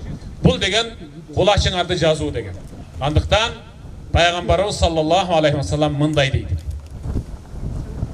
Инна лиллахи ибадан ихтассахум бин-ни'ам лиманафи'ин нас. Аллах Таала адамдардын ичинен кээ бирлерин өзгөчө кылып жаратып койгон. Өзгөчө кылып жаратып койгон. Акыл, баам парасат, мындай күч, кубат, жакшы энергия берип койгон. Жакшы акча берип койгон, байлык берип койгон. Бирок башка адамдарга жардам берсин деп аларды өзгөчө кылып жараткан. Ve yuqirruhum fiha ma bedeluha. Allah Taala oşol bergen akıl, bam, parasatты, oy, pikirdi, jakşı niyetli je çöntögüne salgan baylыкты alar özlerinin kursağынан aşırıp, çaçıp, sarptap ele tura turgan bolsa, akılın dağı, akçasın dağı öz boyunca özlerine kaltırıp koyar. Ve iza mena'uha akhadaha. Eğer de biröge pikir berbese, geneş berbese, je akçasından bölüşpese, Allah alardın oyun, pikirin, akıl, bam, parasatın kemeytip, çöntögünde akçasını yok kılıp koyar. Fahavvalaha ila gayrihim, anı başka birölerge tuşlap koyat, andan keyin al hiç kaçan oşoga jetişpey ötüp ketет деген. Ушундай жакшы иштерди, жакшы саамалыктарды баштап бүтүрүүгө, жакшы эрк, жакшы бам, парасат, мыкты жөндөм бергендиги үчүн Аллах Таалага чексиз шүгүр дейлемедер. Аллахым разы болсун. Мынантип акчасынан бөлүшүп, жардам берейли деп келип аткан, алыстан келип аткан ажакелерден, достордон, инилерден Allah'ın bağrından özüne razı oldu. Peygamberimiz sallallahu aleyhi ve sellem Wallahu fi avnil abd ma kana'l abdu fi avni ahihi. Allah ardayım bir insanga daim gömökçü bola veret, işin ilgerilete veret, berekeli kıla veret. Eğer oşal insan ele özü siyaktır insanlarga kadrese jardamçı olsun. Men bir nesen aytayım. Mından bir kançay murda oşta sabak öttü gele. Bulutlar aralık ıntımak dep. Mınavul adır uşul jerdegi uşul üydün tüptölüşü bir kişinin çöntögünün çıkkan akça menen bütkön jok bu. Bir kança kişinin çöntögünün çıkkan akça menen bütüp atat da. Çoğun konferensiyada evrey jalpı uğu oturgan evreylerge biz musulmandardın aldındağı ıyık kiteyi bolgan Kur'an'dı jırtıp, ayırıp, tutmayınca hiç kaçan alardan üstün bol albayız, alardı jeng albayız dese bir şumpay jaş jigiti tura kalıp bir stolun üstünde turgan Kur'an'dın baraktarın ayırıp, tutup, jırtı veredi. Jana süylep жатқан profesör, doktor, evrey oşol jaş jigitти sögüp sözdöp elдің arasında şermendesini çıkarıp akmak kemçöntoy men kitepti jırt degen jerim jok. Bul kitepti, bul Kur'an'dı jırtуу menen hiç kaçan iyilik jarata albayбыз. Biz musulmandарды jeng albayбыз. Akmak. Musulmandardın жүрөгүндөгү barın ıntımaka, birimdike, bir tugandıka çakırgan Kur'an'ın içindeki bir ayet var. Oşonu jırtış gerek degen. Allah Teala estağfirullah öz ayetine estağfirullah. وَاعْتَصِمُوا بِحَبْلِ اللّٰهِ جَمِيعًا وَلَا تَفَرَّقُوا Sadakallahul azim. Allah aytti. Allah'ın arkanı olgan. Menin aldımdan silerge nur, merim, keçirim, ırayım tüşürüge sebepçi olup atkan Kur'an'a arkan jip katarı barına birikkile degen ayattı jırtışırız gerek. Biz alardın ıntımağın ıdır atkanda gana anan birindetip jengemiz degende.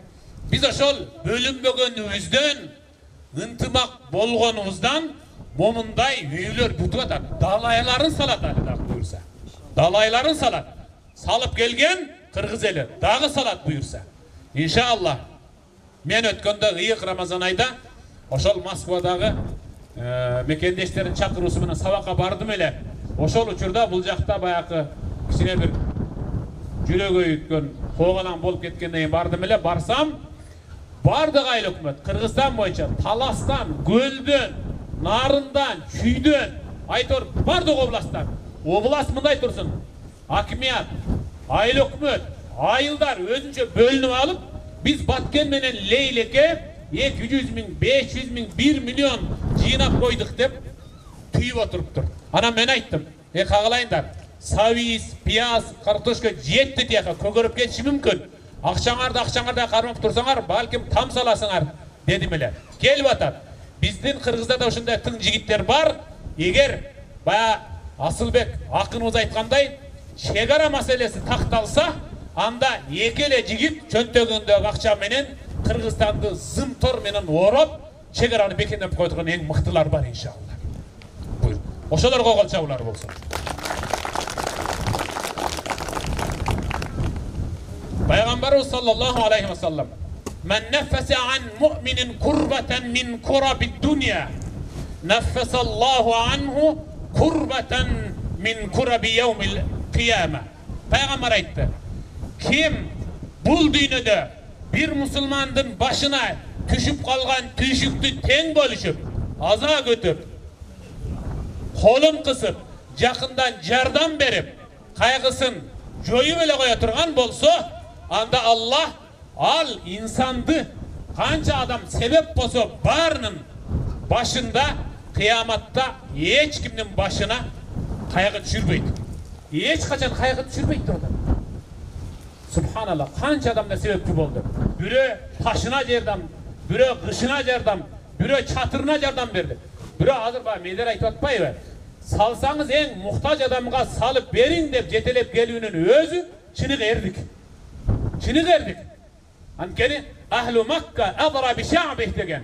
Mekke eli özünün oy angek çunkurun jakşı bilet degendey Aksay eli uşul ayıl kaysınısı jetim, kimisi cesir, kaysınısı dağı jardı, kaysınısı dağı mınday bar jakından bilgendigi üçün uşunun üyün tüptöp koyaylı dep filminen aytıp koygandığı üçün alдағы kıyamatta inşallah Allah'ın alında özünün soğuktan ülüçünü alat inşallah.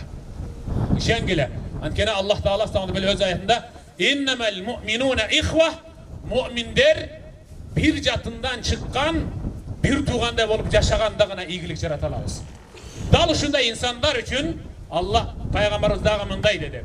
İnne lillahi ibaden ihtassahum bin ni'am limenafi'in nas yefza'un nas ileyhim bi havaicihim. Allah Teala cihal bazamdattın arasından kebirlerin özgöçe kılıp yaratıp koygan al özgöçeler başkalarına akıllı, gengeşi, bağım parasatı, kara gücü cana baylığı menen jardan berip turat. Men köne em ugup turam. Ala ala nafsi alla yu'azzibahum yawmal kıyameti bin nar. Subhanallah. Mağa jakkan yer uşul. Allah ant içti de vatar. Allah özü ant içti. Oşol bağım parasatı, pikiri, çakırusu menen, akçası menen, uvaktısı menen jardan bergen adamdardı kıyamatta tozok otu menen azaptabaymın dep Allah özünün ululuğuna ant içti de vatar. Men uşu sözüm menen barыңарды çin жүрөгümden kutuktayım. Mana bugün biri barıp kana göreyinçi kanda üy boldu dep geldiңер. Biri atayın gelip oşol jerde açayınçı alpar uçulup birölörge söz bereyinçi de ejekemiz özünçe soğuk oladi. Eger gelbese bаарыбыздын ол жака söz сүйлөп деп чыгып алат элек. Же чыкканды билбейт элек. Ар бир адамдын өзүнүн орду бар. Buyursa ошентип ынтымакка келе берсек, buyursa biz bir uçurda mынау ак ниет, аманат деген ушул лозунг мындан да чоң материалга жазылып, балким 15, балким 16 кабат үйдүн ачыл аземинде дагы ушул алпар үчүбүз алпарат иншалла. Ошол жерде дагы жыйналабыз. Ушундай лента кесилет. Ошондо кубанычтан көз жаштар тамат. Бир эле ошол аймак эмес, алам ошондо көрөт. Эмнене? Мынау шыйпырдан, ноодон тамчылаган тамчы мындай дейт. Тамчы улам тамчылаган сайын гана ташты тешет.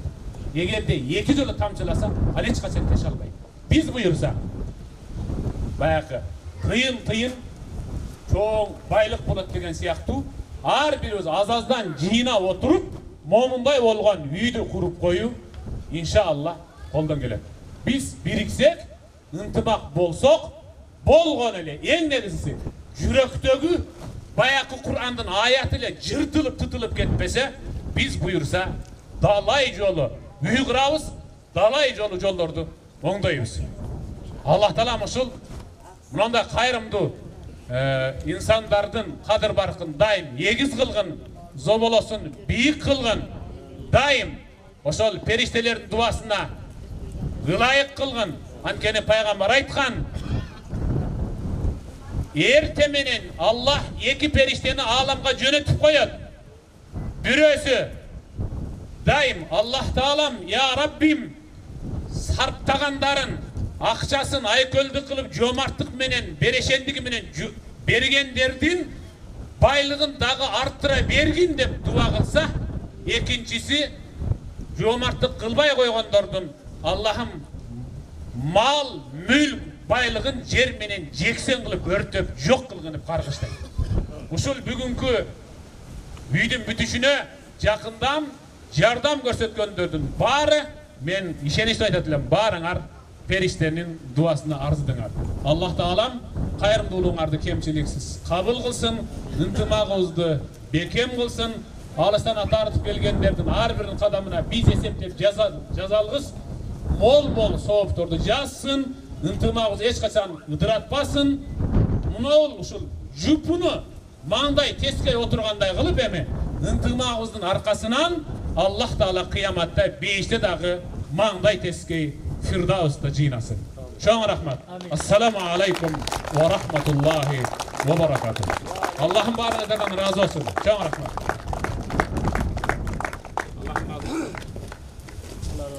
Чоң рахмат, устазыбызга бир ыраазычылык билдирип койсок, келиңиз. Ар бир сөзүңүз алтынга тете. Ар бир сөзүңүз ар биринин жүрөгүнөн түнөк таап, күч кубат берип, бизге чек-арага зым эмес, мына ушундай сизге окшогон улуу инсандардын батасы, дуасы бизге моңулсул жерде турган элдин ишеними, ынтымагы, биримдиги керек. Анткени чептен элдин күчү бек деп айтылат. Элибиз ынтымакта, биримдикте болсо, устазыбыз айткандай, биздин чек-араны мына тоолор гана курчап тура алат. Тоолор бул түбөлүк кыргыздын символу. Андыктан ушундай бизге алтындай сөздөрүн айтып, ак бата берип, ар бир кыргыз элинин, ар бир мусулман элинин жүрөгүнө арулук, тазалыкты үндөгөн агабызга таазимети менен Медер мырза өзүнүн билектерибизди тапшырып алсак деген тилектебиз. Жана ошондой эле биздин актаңдай акыныбыз, жүрөгүбүзгө жакыныбыз. Жаш болсо да башына оомат конгон, жаман иштен оолак болгон, жакшылардын башын биригип барат. Хан болобу, падыша болобу, карапайым эл болобу, баарын тилин табат. Сөз менен багыткан, сөз менен башты кескен акыныбызга кол чабуулар калат. Нокен эли мына ушул бүгүнкү ак сарайга мен билгенден 250 000 сом жардам беришкен. Кол чаап койбойлу, бул карапайым элдин кашыктап жыйнаган кошумчасы, берекеси. Андыктан мына ошо элдин атынан келип отурган Тайыр ажагабызды бул жака чакыралы. Москвада жүргөн деги эле биздин Кыргызстандан сыртта жүргөн мекендештерибиз, уул кыздарыбыз күндөн күнгө биригип, күндөн күнгө Кыргызстан жөнүндө ойлонуп, Кыргызстандын желегин бийик көтөрүп, келечегине өздөрүнүн салымын кошоюн деген тилектер бар. Улуу тилекти аркалаган уул кыздардын башын бириктирген Зайыр мырзабызды ушул жака чакыралы. Ар бир элдин өзүнүн жакшысы бар, ар бир элдин ишенген ишенбеген бакчысы бар дейт. Аксай элинин жакшысы, Чыган мырзасы, ишенимин арткан, жакшылардын учугун улаган Зайыр мырзабызды ушул жерге чакыралы. Алтын башыңыздар аман болсын деп ак калпак кийгизип баралы. Кудайым назарын салып жакшылык үстүнө жүрүңүздөр деп чепкенибизди жабалы. Эң эле бул белекте эмес, жалпы элдин ыраазычылыгын билдирип алалы. Кол чабуулар менен.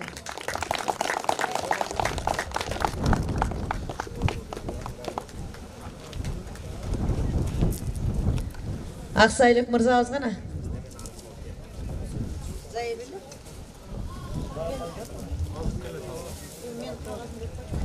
Zahir'de açık var mı? Zahir'de. Hazır gelir. Бар болуңуздар. Ушу менен биргеликте мына ушул кайрымдуулук иштерди жандандырууда, уюштурууда өзүнүн активдүүлүгүн көрсөтүп, элге дем күч берип, баарыңыздарга жакшы тилек коштогон ак таңдай акыныңыздар Маратов Асылбек Маратовичка ыраазычылык кат Ак ниет аманат кайрымдуулук фондунун атынан тапшырылат. Кол чабуулар менен.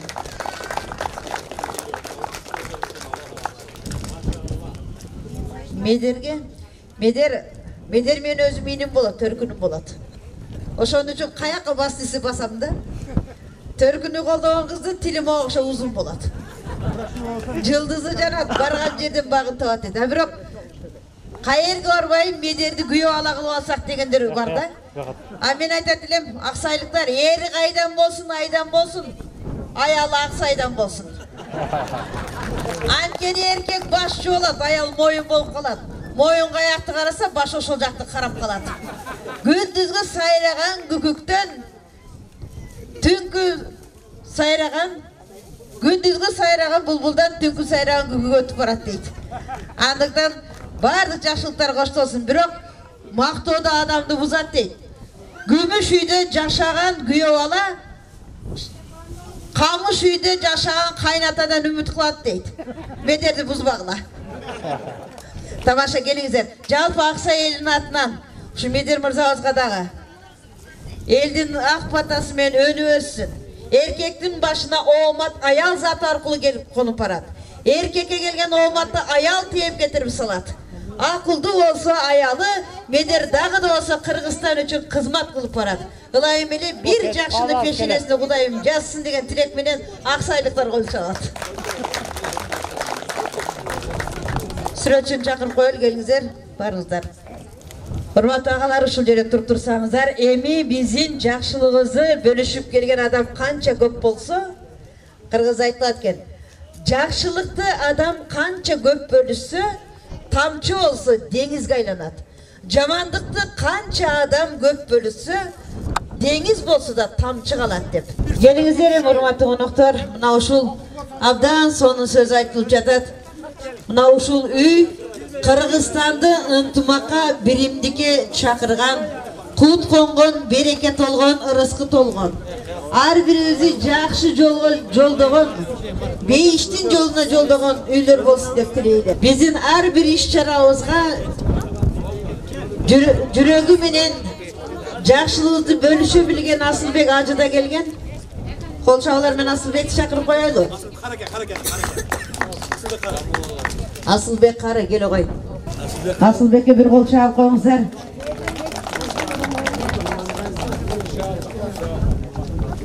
Кудай сүйгөн пендеге Кудай урган пенде каршы чыгат дейт. Кудайдын сүйгөн пенделерине бир кол чабып коюңуздар. Жакшылыктар коштолсун деп. Мына ушул бүгүнкү биздин жакшылык ишибизди элге жайылтууда ар бириңиздердин үнүңүздөрдү, жүзүңүздөрдү элге чагылдырып, кабарды тез да бачымда жеткирип турган тез кабардын кабарчысы өзүңүздөрдөн чыган уулуңуздар. Атакулду мен сөзгө чакырайын, келиңиз.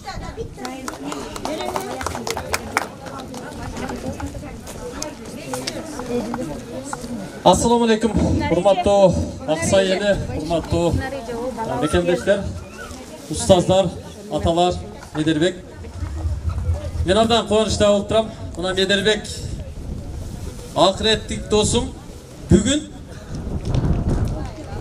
Кыргызстандын аймагында 13-үйүн бүтүрүп тапшырып отурат. Аллах таалам сенден разы болсун. Устаздар аябай жакшы сөздү айтты. Бул анча мынча адамдын колунан келе бербейт. Көрүп суктанып гана дуа кылып отурабыз. Сага колуңа кол, бутуңа бут болуп, тыйынын жөнөтүп, ушуга аракет кылып атканыңа, жасап атканыңа дуа кылып алыстан салым кошуп аткандарга дагы Алла таалам разы болсун. Биз абдан кубанып келдик. Буга чейин мына Ак ниет аманат коомдук кайрымдуулук фондунун Жалал Абаддагы 9 үй бүлөгө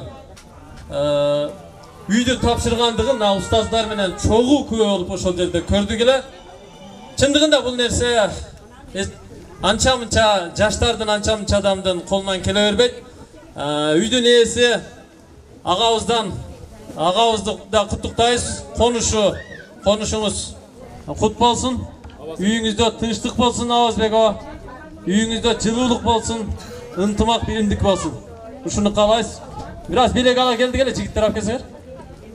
Тез кабарды барыңыздар, көрүп турсаңыздар керек, билип турсаңыздар керек. Тез кабардын артында 1 миллион катталуучу топтогонго чейин жүзүн көргөзбөстөн өзүнүн өжөрлүгү менен, аракети менен, өзүнүн баягындай ишкыбоздугу менен бир өзгөчө элди багындырган Атакул деген ажы досубуз Лейлектен болот. Мен бүгүн бул жерге сиздин мекениңиз, кичи мекениңизге келип конок болуп кеттиңиз дедим элем. Атасы Айыштабыз азыр бир өзгөчө сөзүн айтып, мага келип конок болуп турат. Атакул ажы бир эле бул эмес, ар бир иштерибизде шериктеш. Акыретти досубуз. Менден улуу өзү. Бирок ар бир кайрымдуу иштерибизге жок дебестен бөлүшүп келген сизге чоң рахмат. Аллах разы болсун, машалла. Ağabızбек ağa, sizdin үй бүлөңүздө şu бакыттын орносун. Атайын китептерди ала келдик, жай намаз ала келдик. Үйүңүздө жылуулук болсун. Ана бул жакта кичине белегибиз бар. Ата келсеңиз, бул аяшуулуңузга эми кийгизип коюң сөзүңүз. Бала жакшы чыкса, аталар көкүрөк кагат, менин балам деп мактанат. Бала жаман чыкса, энесин кагат, сенин балаң деп даттанат. Бала жакшы чыкса, жалп эл бул биздики деп мактанып калат. Мына ушу элдин улуу болгон медерге кол чабуулар калат. Бар болгула, жакшылардын достугу бекем болсун. Атакул тараткан кабарыңар жүрөк жылыткан, кыргыз алдыга үндөгөн, үмүт берген жакшы кабарлар болсун. Ишиңерге ийгилик болуп Кудай колдосун. Жакшылыктар коштойбуз. Келиңиздер эми бир ушул айыл аксакалдарынан бата алып туруп, андан кийин ушул ак үйдүн лентасын кессек, жакшы ушул Аксай айылынын жалпы барына ак бата берип алкаган, кызыр жоолаган, Кудайым колдогон кадырлуу агабыз Зайнидин ажы атабызды ушул жерге чакырайын. Башыңа оомат конуп, жигит бирим жолдоп, Кудайым колдосун. Жалпы элдин ыраазычылыгы менен кол чаап туруңуздар. Жакшы адамдын шарапаты деп ушул жигиттин шарапаты менен ушул үйдүн фундаменти коюлуп, үстү жабылып, бүгүн мына эл чогулуп отурат. Жакшылыкка себепкер болгон мырзаңыздарга Кудай оомат берсин, өмүр берсин, ыйман берсин, ден соолук берсин. Дайыма жакшылыктары коштой берсин. Берип коюңуздар, айшинлердин, эненин тилеги ак дейт, берип коюңуздар. Атанын биреги күчтүү, эненин тилеги күчтүү дейт. Урматтуу Аксай жерине келген меймандар. Жалпы Аксай элинин атынан мен айтар элем, ушул Аксай жерине кош келипсиздер. Мана Жалал Абад жергесинен башка айылдардан ана келип отурасыздар. Бул жерде Садыбакас ажы, Медет мырза жана башкалар баш болгон ушул кайрымдуулук фондунун жетекчилери биздин айылдын тургуну баягы Ağabızбек биздин инибизге мындай жатканда бүгүн ушул үй салып ошол үйдүн баягы мааракесине бул жерде чогулуп отурабыз. Ошондон жалпы Аксай эли сиздерге ыраазычылык билдиребиз. Ана өзүңүздөр көрдүңүздөр кече жакында болгон окуяда кыргыз элинен жалпы эменен адам элинен айланса болот экен да. Адамдар ушул адамдардын баягы башына мушкул иш түшкөндө анын мындай жатканда кандай экендиги билинет экен. Жалпы кыргыз эли биздин гана Аксай элине эмес, баягы Лейлек элине жана Аксай баткендиктерге баягы жакындан жардам берип, ушундай жакшы жөрөлгөлөр менен эме болуп атат. Биз Аксай элинин атынан ушул Медер мырзага айтар элек, ушул тапкан дүнүңөр мындай жатканда ушул жыйылган акчаңар дайыма жакшылыкка буйрсун. Жакшылыктын үстүндө жүрө бериңиздер. Сиздерге дагы бир ирет Аксай элинин атынан ыраазычылык билдирип, Daima sizlerden yolunuzlar ak yolda bolsun. Жақсылықтың üstünde göre veringizler. El sizlerin emeğinizlerden razı. Rahmat, эми урматтуу жалпы азем катышуулары казанчынын өз эрки кайдан кулак чыгарса дейт. Жалаң жигиттер жана менмин эки окуп коеюн, уруксат берсеңиздер.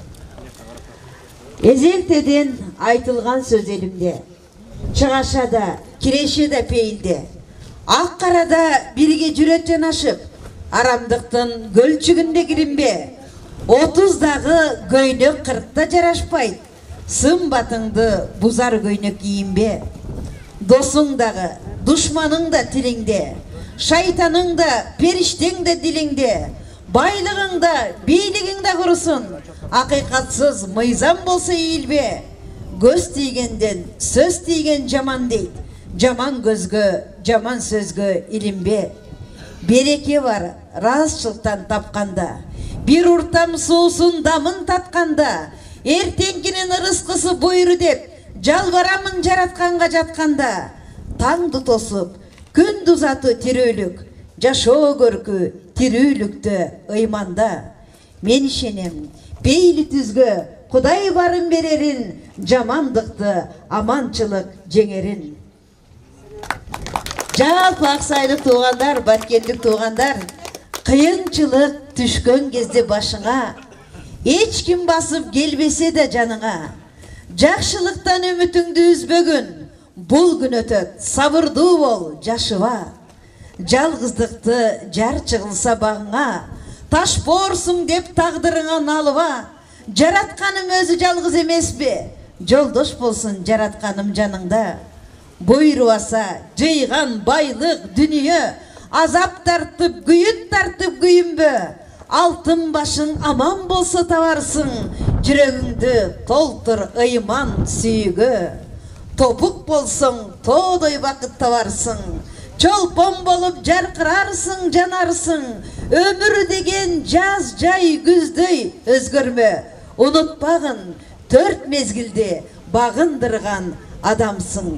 Барыңыздарга аманчылык каалайм, жакшылык каалайм. Ыр түрөгөн жүрөктө ыйман түнөп жакшылыктар коштолсун деп келиңиздер эми. Пайгамбарыбыз пайгамбар жашын асса дагы, дүйнөсү толуп жатса дагы, бир перзенттин жытына зар болуп жараткандын алдына барат. Кагылайын жаратканым, байлык бердиң, мансап бердиң, дөөлөт бердиң, разымын. Жок дегенде перзент бергин, бир күн жыттап мокумдан канайын деп. Пайгамбардын суранычын жаратканым кабыл алат, бешигине бала салат. Пайгамбар сүйүнгөдөй той кылып бар дүйнөсүн чачып салат. Ал тойго бар дагы, жок дагы, бай дагы, кедей дагы бары бирдей барат. Бир күн өтөт, баласы жашай берет. 40 күн өтөт, баласы жашай берет. 41-чү күнү пайгамбар баласын көтөрүп жаратканга келет. Кагылайын жаратканым, мен баланын өмүрүн бир эле күнгө сурадым эле. 40 күн күттүм, келбедиң, өзүм көтөрүп келдим деп. Ошондо жараткан айткан экен. Сен дастуркун жайып чачыла чачканда, ак тойуңа барып даам таткандар, ак тилек айткандар, алакан жайып алкап жаткандар, балаңа өмүр тилеп кайтты. Элдин ак батасы менен балаңа өмүр бердим деп. Андыктан батадан ыйык нерсе жок. Бирөөнүн көзүндө бар, бирөөнүн сөзүндө бар, бирөөнүн турган турпатында Кудайдын берген кудурети бар. Кыдыр атадагы Мерседес эмес, эшек минип келет. Бакыттагы жаркылда эмес, дуана кейпин кийип келет. Кайырчы деп бир сом салып байкабай калба, периште экенин билбей калба дейт. Кайрымдуу, кечиримдүү, сабырдуу адам Кудайга жагат. Элдин оозуна салса Кудайым кабыл алып тилектер аткарылып барат. Аксайга келген кызыр жоолаган инсандардын ак батасы менен баткен жери гүлдөгөн абат жерге айланып, жерге өзү дайыма жакшылыктар коштолсун деген тилегим калат.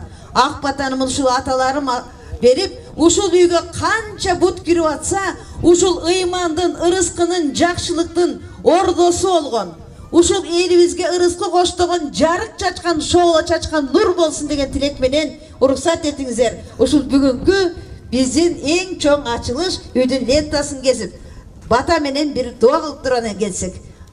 Устатыбызга батага берейин. Келиңиз, сиздин алдыңызда мен төгүлүп атам. Билесизби эмнеге? Анткени устатыбыздын сүйлөсө сөзү таза, ойлосо ою таза, ачкине эле коозук үчүн таккан карагаттай көзү таза. Баскан жолунда нур тамып барат. ыймандын эшигин ачып, жүрөгүбүзгө жылуулук тартуулап, турган жерин агартып, жарык нурун чачкан адамга ким болсун жакындагысы келип калат. Allah'ım razı olsun Zeki. Dua kılalım. Amin. La ilahe illallah. Emaneten indallah. Hafizana ve hafizakumullah. Fallahu hayrun hafizan ve huve arhamur rahimin. Allah'ım büyük günde uşintip barımız bir jengden kol, bir jakadan baş çıkarıp uşul üydü açkanga hareketlenip kamdanıp atabız. Allah'ım uşul üydü baştap salganга sebepçi bolgon, salım koşkon, dem bergen, kol jangsagан, jardam bergenler büt barынан Allah'ım özüňe razı bolgun ya Rabbi. Uşul üydü özüňdün ırayımın, merimin, jap, keçirimin tөгülüp tura turgan eň bir berekeli üýler kılgın ya Rabbel alamin. Apat kırsyk bala jalalarından, jaman köz, jaman sözlerden, arganday jaman neslerden özüň saktagın ya Rabbi. Uşunday jakşı üýdü salganga bel baylap, sebepçi olup dem bergen, jetekçilik kılgan şu mederden, ata-enesinden, bir tuğandarынан, salım koşkan ajakelerden, dostlardan, ini, apa, eje karındaşlardan Allah'ım barынан özüň razı bolgun. Alardı jakşı insanlarga, jakşı işlerge jakın kılıp, beyişke girgizүүчү jakşı işlerden eşiginin açkışı kılgın ya Rabbi. Jaman insanlardan, aram, balit, ıpılas işlerden dozoka alıp kirip ketүүчү jaman işlerden eşiginin japkıçı kılgın. Ömürlerin uzun kılgın. Den solukların çın kılgın. Aldılarına koygan eki dünyölük jakşı, oy, izgi, maksat niyetlerin yüzüge aşırgın. Eki dünyanın apat kırsıgınan özün saktagın. Allah'ım hiç kaçan müdürültpögün, korduk görsetpögün, kadır barkların mından da egiz kılgın, zoboların Allah talam ardayım biyik kılgın, bi rahmetike ya erhamar rahim. Allah. Ağızbeke geliniz Cengiz menen. Kana Ağızbeke. Geliniz. Şu dünyanı bütünde kolunuzdan götürüp giringizçi. Gelinizler emi. Ustaz gelinizler mi? Bizi bari dayar. Uçul üydü. Nur bolsun dep. Jay namaz. Kur'an kitap men koşa. Bardık jakşılıklardı koştup turabız. Bir kol çağıp koyuңuzlar.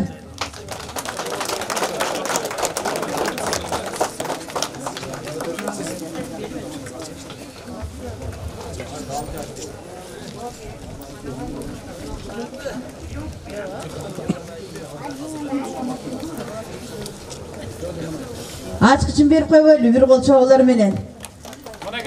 Ağızbeke. Ağ görgönüňiz kut bolsun.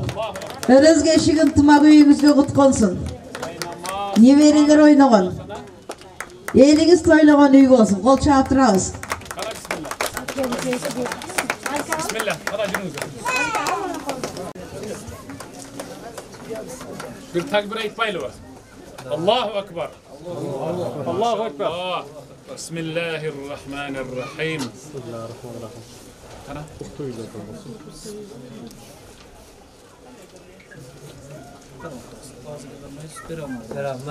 Amazaki özünüz bir kırkıp alın üyünüzde. Kim üylü bolgusu gelse kızıl lentanın kalgandan alыңыздар. Allah'ım razı olsun. Kireli mi? Jakşılıklar juguştu bolup deydi. Amin. Uşul kadamlar men koşulur gelsin. Kut gelsin. Uşul üydün gelegesinden Ağızbeke'yiz. Gelegeden baş çıkarsın, gelin alıp kız çıkarsın. Olağadan baş çıkarsın, oğul üydü kız çıkarsın. Kolları perzentke uzarsın. Betleri dövletke kızarsın. Bismillahirrahmanirrahim.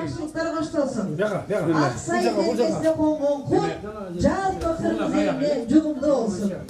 Barınızlara jakşılık kala kol çaptırabız. Bismillahirrahmanirrahim.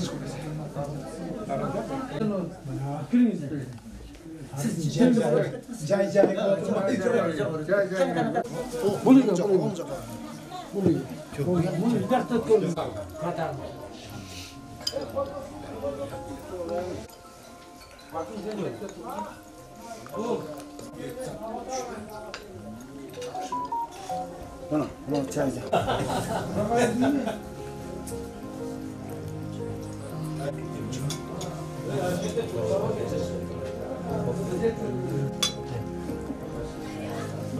Haberim seni. Haberim.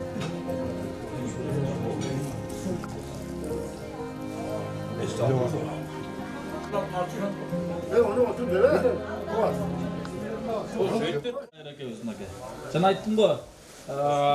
Biz can gelgenimizde nары tartıp, beri tartıp, ok tiygen, üydün avalı bacarası avalıga gelgen birok, al üygülönün ölmesini surasak, kolunda var, mümkünçülüğü var, öte jakşı jaşagan üygülötü. Ekataş, mansar jaşagan üylörgө alып barышат улам, şu үйдү ремонттоп берсеңдер. Анан бул бала мени чекеге тартып дагы салсаңыз чыныгы муктажга салыңыз. Мен сизге азыр алып барам ушул айдагы чыныгы муктаж мына ушул үй-бүлө. Деп Москвадан жаңы эле келген экен. Şu келер замат бизге жол көргөзүп, анан жол эле көргөзбөстөн ушул ишибиздин аягына чейин тикеме тик туруп берди. Акыйкат кызмат кылып берди. Биз кээде өзүбүз келе албай калып Келе албай калганда акчабызды салып аттык материалга. Бардыгын чегине чейин отчетун берип, өзүнүн портери бар экен, өзүнүн портерине деле жанынан соляркасын куюп, кыскасы жакшы кызмат кылып берди. Аксайдын чыныгы баатырларынын бири экен. Өзү жапжанакай. Баткен медер экен да. Булак азыр айтып да мен Аксайга эле эмес, Баткен боюнча сиз ушул биздин фонддун өкүлү болуп кызмат кыласыз. Эч бир текеберчилик жок экен, башка жок экен, жакшы кызмат кылып берди. Эми устаз өзүңүз бир жакшы дуа бериңиз эми.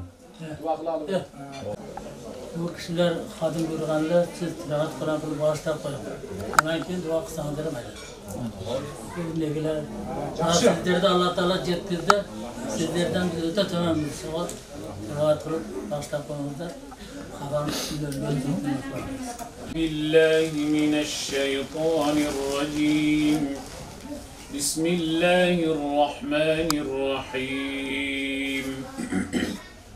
قل هو الله أحد الله الصمد لم يلد ولم يولد ولم يكن له كفوا أحد بسم الله الرحمن الرحيم قل هو الله أحد الله الصمد لم يلد ولم يولد ولم يكن له كفوا أحد بسم الله الرحمن الرحيم قل هو الله أحد الله الصمد لم يلد ولم يولد ولم يكن له كفوا أحد بسم الله الرحمن الرحيم قل أعوذ برب الفلق من شر ما خلق ومن شر غاسق إذا وقب ومن شر النفاثات في العقد ومن شر حاسد إذا حسد بسم الله الرحمن الرحيم قل أعوذ برب الناس ملك الناس إله الناس من شر الوسواس الخناس الذي يوسوس في صدور الناس من الجنة والناس بسم الله الرحمن الرحيم الحمد لله رب العالمين الرحمن الرحيم مالك يوم الدين إياك نعبد وإياك نستعين اهدنا الصراط المستقيم صراط الذين أنعمت عليهم غير المغضوب عليهم ولا الضالين صدق الله العظيم سبحان ربك رب العزة عما يصفون وسلام على المرسلين والحمد لله رب العالمين آمين. ربنا فاغفر لنا ذنوبنا وكفر عنا سيئاتنا وتوفنا مع الأبرار. Allah'ım şol okulgan özüңdün ıyık sözlörüңdün fayda, bereket, fazilet, kasiyetler menen muna şol uydu kuttu, berekeli kılgın. Apat, kısık, bela, celaladan saktagın ya Rabbi. Üylörünü, üybülölörünü, yaşolarına, rızkılarına bereke bergin. İşlerine iyilik bergin. Den soluklarını çın kılgın. Muna ol jayılgan dastorkondon, okulgan özüңdün sözlörüңdөн payda olgan soğuptorun, üyesinden Kur'an'a, duaga muhtaç bolgan ata ineleri, jakın tuğanlar olsa alarga arnadık. Allah'ın jatkan jerin beyiş bağı kılgın, kabırların kenen janan nurdu kılgın. Allah'ım özlerine insaf bergin, hidayet bergin, intimak bergin, bakvat yaşao bergin, üy için kolum tosun, Allah'ım jürektörün, iymandın nur menen nurdan kılın ya Rabbel Alamin. Munaşıl üydü tüttü, bütürüp, hizmet kılgan şu mederden, munaşıl ayıldın turğunu jardan bergen zayirden, muna oğun sol uzak turgan ajakelerden, alıstan, Irak şardan gelgen şu ağa ini dostordun barından, salım koşkondordun barından Allah'ın özüne razı bolgun. Aların da işlerine iyilik bergen, elimizge, jurtubuzga tınçlık bergen, bereke bergen, intimak bergen, hiç kaçan müdürütpögün, korduk görsetpögün, bir rahmetike ya Allah. Allah'ım razı olsun. Hoş geldin. Amin. Kana acıkın duamız. Elhamdülillah, ellezî at'amana ve sakana ve hadana ve afana ve şafana ve cealena minel muslimin. Allah'ım şu dasturxonjay bizge tamak bergen, şu salım koşkondorun büt barın, atene bir tuğandar menen kıyamatta bularda beyişinden tamak menen tamaktandır. Bizge o şentip susunduk, çay sungandık üçün kıyamatta Peygamberimizin kolundan nur tasak tap takır çankıvay turgan kavsar susunduğu menen soğargın. Allah'ım şunday jayıl dasturxondu, tatınakay bölmödü, mаңдай teske oturulanda kılıp, demin kıyamatta Firdavs cennetine Peygamberimiz menen tübölük jийнagın ya Allah. Rahmat. Hoş geldiniz. Hoş geldiniz. Hoş geldiniz.